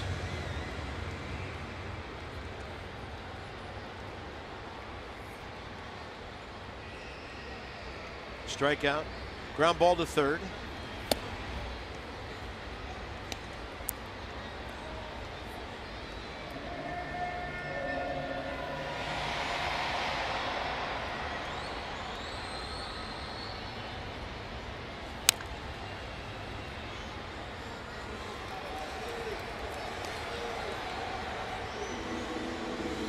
Command's still there, fastball still jumping out of his hand, slider still sliding. You know, things you look for in signs of fatigue you're not seeing.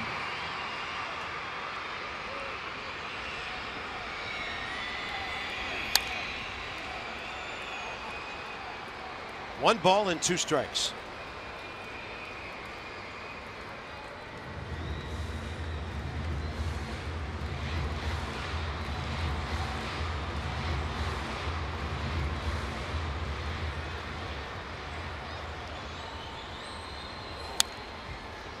'97 on pitch number 105.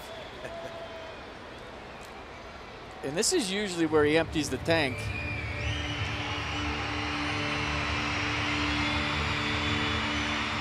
But he's just going 1 pitch at a time like all of us. A comebacker off the glove. Turner can't get it, and that's how the Marlins will break up the no-hitter. Scherzer got a piece of it, and it was do or die for the shortstop.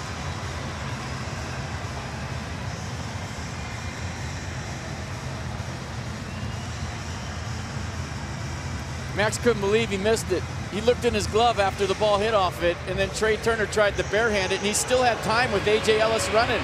Right here, Max thinks he has it. Watch, he's looking in his glove. Where's the ball? It's not there. And then Trey Turner comes in with the bare hand.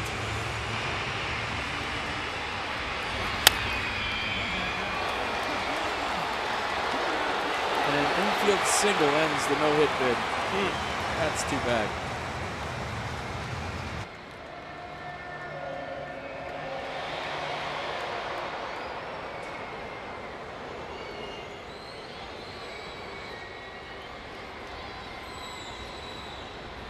Here's the shortstop, J.T. Riddle, and he goes up hacking.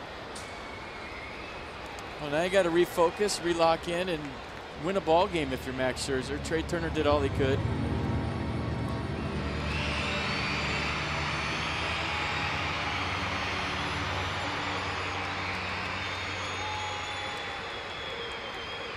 Have a pinch runner. Pitcher Jose Urena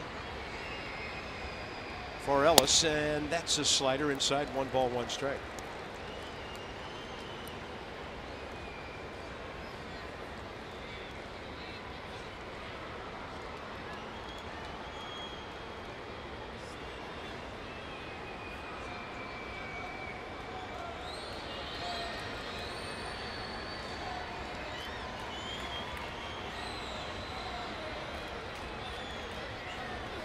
One now. Swing and a miss on 93.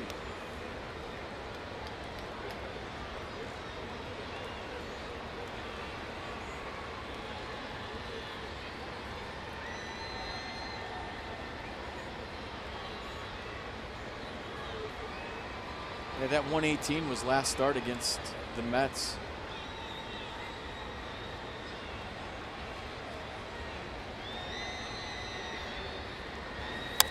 Had him reaching. Slow roller right side. Drew will get the sure out. And Urena down to second base. It's a tying run with J.T. Realmuto about to pinch hit and then take over behind the plate.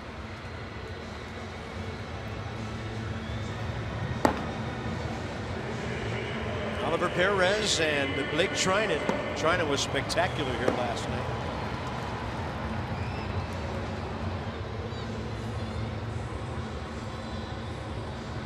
JT Realmuto had a nice series, 3 for 8 with an RBI. 1 for 13 career against Max Scherzer, and now the focus is the scoreboard and the game on the line here in the bottom of the 8th.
1-0 pitch. Another front door slider stays up and in.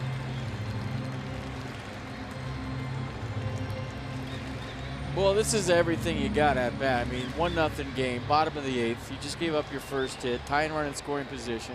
You feel like Dusty Baker's got the bullpen hot. Everything you have left for a one-hitter. Be your own closer.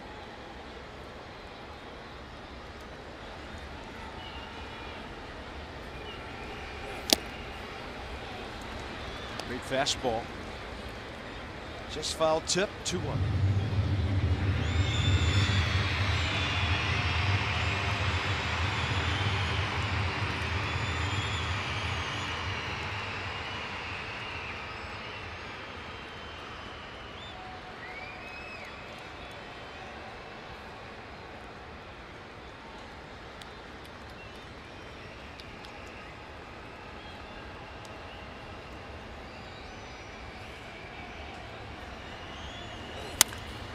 To the shortstop, Trey Turner.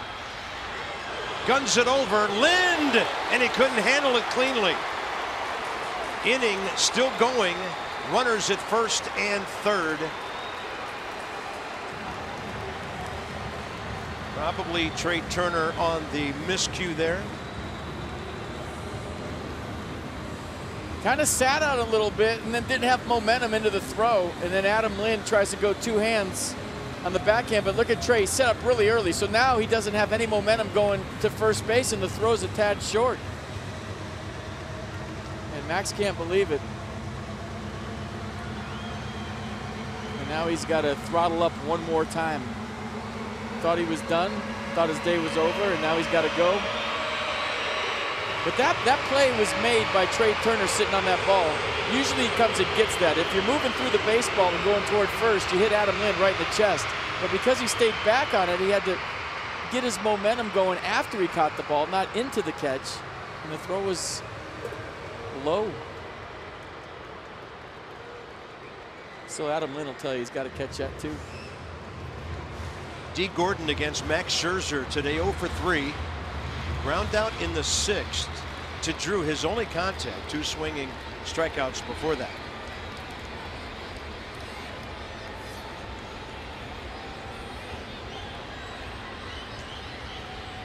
Rendon on the grass at third. Throwing in. And that hit D. Gordon, evidently on the foot or thereabouts.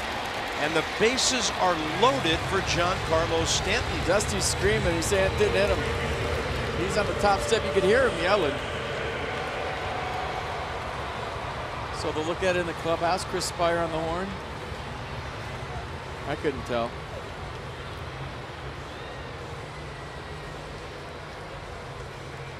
Yeah, look like he got him right on top of the foot. Yep, definite redirect.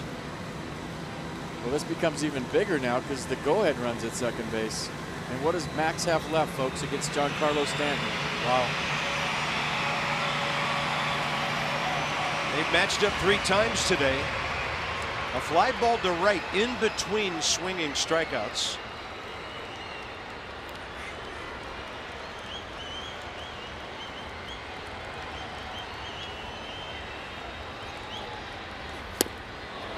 And he's been causing Giancarlo to swing and miss away all day. I mean, if Dusty's got an elite lockdown closer, does he go to him right now? Is Max Scherzer out there at 116 pitches because he doesn't?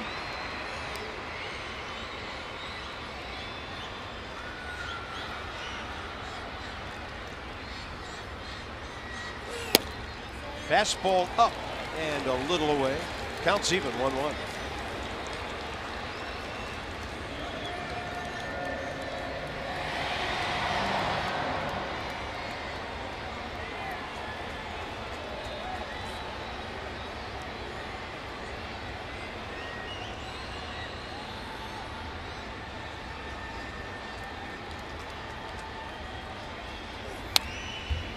Another very uncertain swing by Giancarlo. Yeah, I'm just saying, my point is, if this is Clayton Kershaw, Kenley Jansen's in this game for a 4-out save. But right now, Dusty Baker doesn't have a lot of confidence in his bullpen, so Max is going to his 119th pitch right here, right now. This is his ball game, and Jose Lobaton going to give him a breather, make sure they're on the same page, make sure there's no funny business going on at second base, relaying signs, because this pitch, I think an understatement, is huge. Yeah, catcher Real Muto sitting out there. Bases loaded. 2 outs in a 1-0 game. And the count 1-2.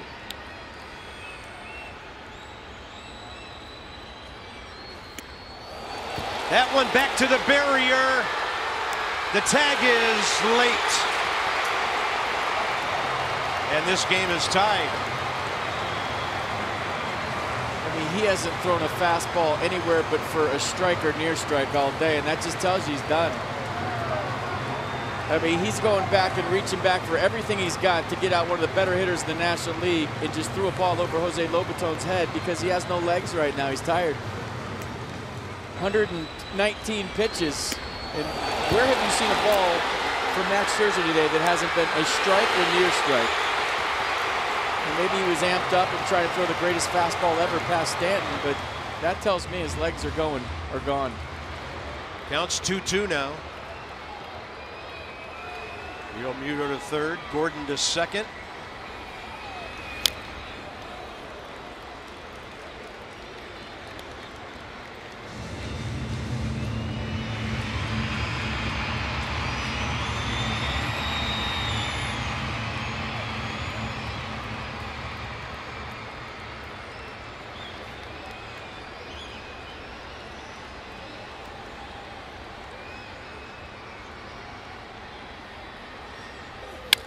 And a ball gashed to left. It is in front of Rayburn. Second runner is out, but the Marlins take the lead. Rayburn throws out the trail runner, D. Gordon, and it's going to be 2-1 going into the ninth. Don Mattingly out talking about something with Dana DeMuth.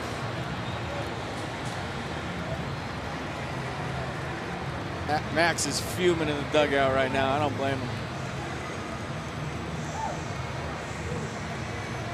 And did D. Gordon have to go wide of third base? Is that what Don Mattingly's arguing, where Anthony Rendon was standing on that? Because he's been pointing to third base the whole time. We'll take a look right here. And for some reason, Ryan Rayburn hit the brakes right there. You thought if he kept coming, he might make a shoestring catch. There's the tag. I thought he got him, but it was D. Gordon coming around third, and did he have to deviate because of where Anthony Rendon was standing? That was what the argument was about, I believe. Now the Marlins are already on the field for the top of the ninth. The Nats have relinquished the lead and now trail. Frustrated.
And evidently they gave the error not to Trey Turner but to Adam Lind.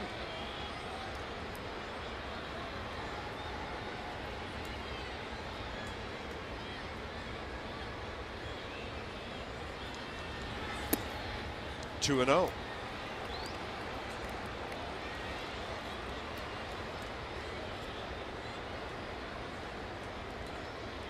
JT Realmuto stays in the catch.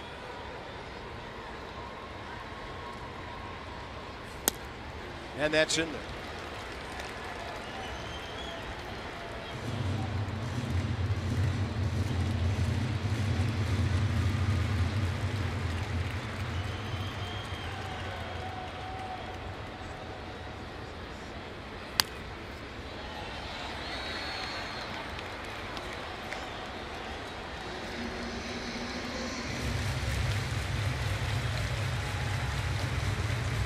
Ramos has to work through the meat of the order here. Goodwin, Harper, Rendon. Brian 0 for 3 today.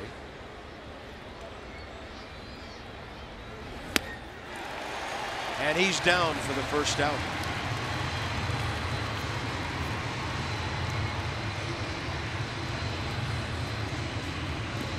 Well, Bryce going to give it a whirl right now and try to get Max off the hook.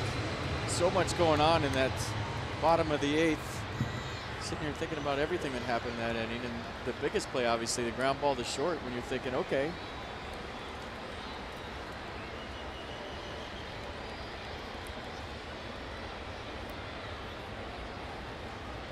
Bryce 0 for 3. And against Ramos' career, 2 for 10, couple of walks, one in this series.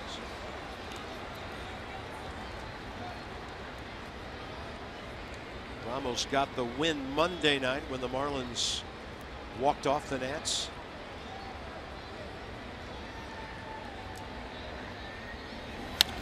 Harper to right. Stanton a long run, and that is foul. If Bryce Harper is going to tie this game and I'm the Marlins, I'm making him hit one off the artwork in left center. I'm not giving him anything middle in to yank out of here. I don't care if it's the nastiest slider ever. He's beating me the other way if I'm the Marlins.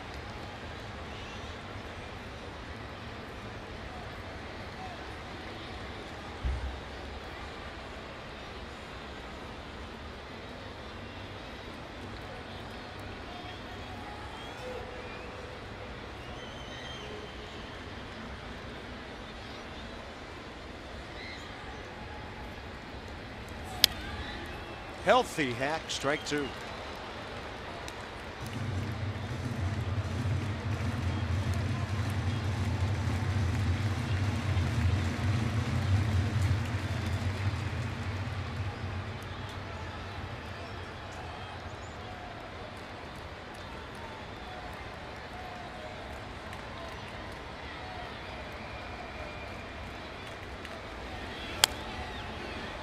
Staying alive. His balance has been off for the first time in a long time today. Quick turnaround day game after the night game, whatever the reason. But it all takes a mistake middle in. He's thinking one thing, trust me.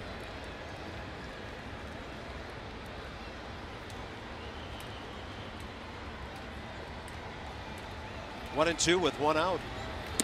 That one floating way out. 2-2.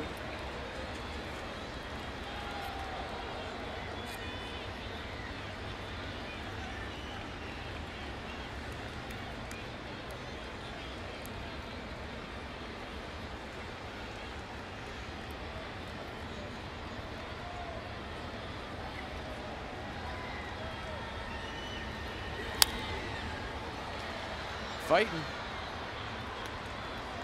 Johnny Holiday, Ray Knight in the studio after this one's over. It's our WB Mason presented Nats Extra post-game show.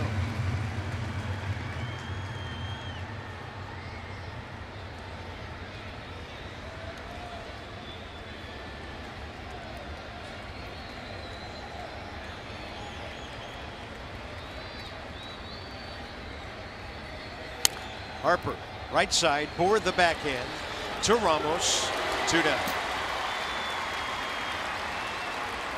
Anthony Rendon, the final hope for the Nats in this series.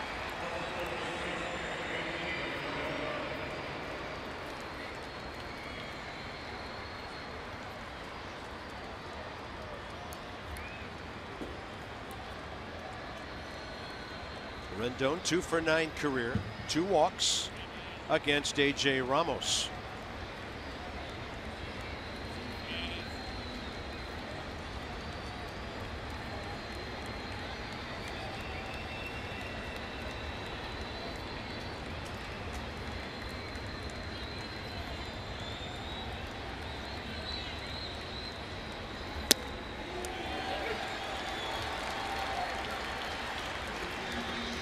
Rarely as a hitter do you face a closer with 4 good pitches. Usually they're 2 pitch guys and one of them is above average, but Ramos keeps you guessing. Good changeup, good slider, a lot of movement on his fastball. 0-1. That one low.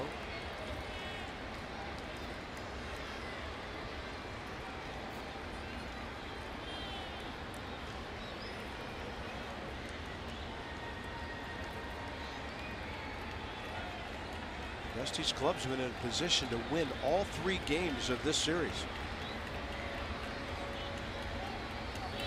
Rendon will keep it alive with a base hit.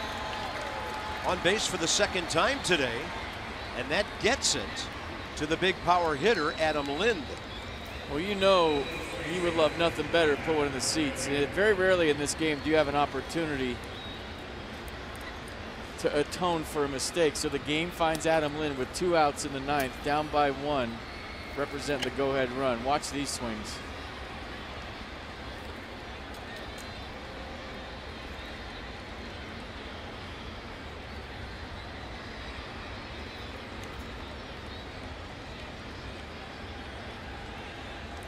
Lind 0 for 2 career with a walk and an RBI. D. Gordon is well out into right field. Shortstop Riddle behind the umpire. That's taking no doubles in the outfield to a whole new level. Christian Yelich is playing outside the ballpark.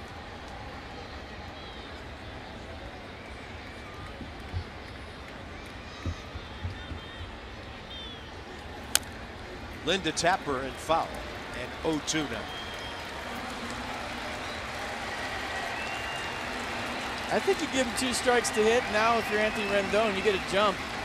Why not? Gotta be a good one though.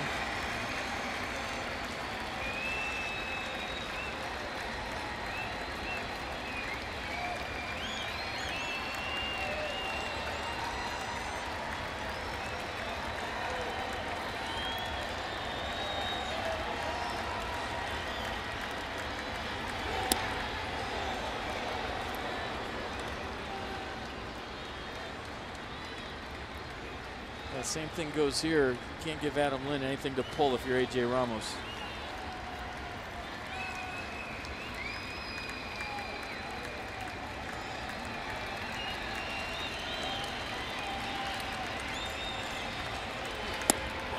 Game over on a fastball that hits the outside edge. The Nats drop 2 out of 3 in Miami. It's a 4-3 road trip. Max Scherzer didn't like the strike 3 call on his teammate. He's yelling, you haven't called that pitch all day if you could read lips. And Dana DeMuth might have called a fastball that was way off the plate on Adam Lind. And if you're Max Scherzer, you could understand the frustration with what happened here late. Watch this last pitch. He set up away and then reached for it even further away. Look at that on PitchCast. That's not even close. Adam Lind had a 40-inch bat. He couldn't hit that. Wow. Unbelievable call to end what was a classic pitching duel between Max Scherzer and all of the Miami Marlins.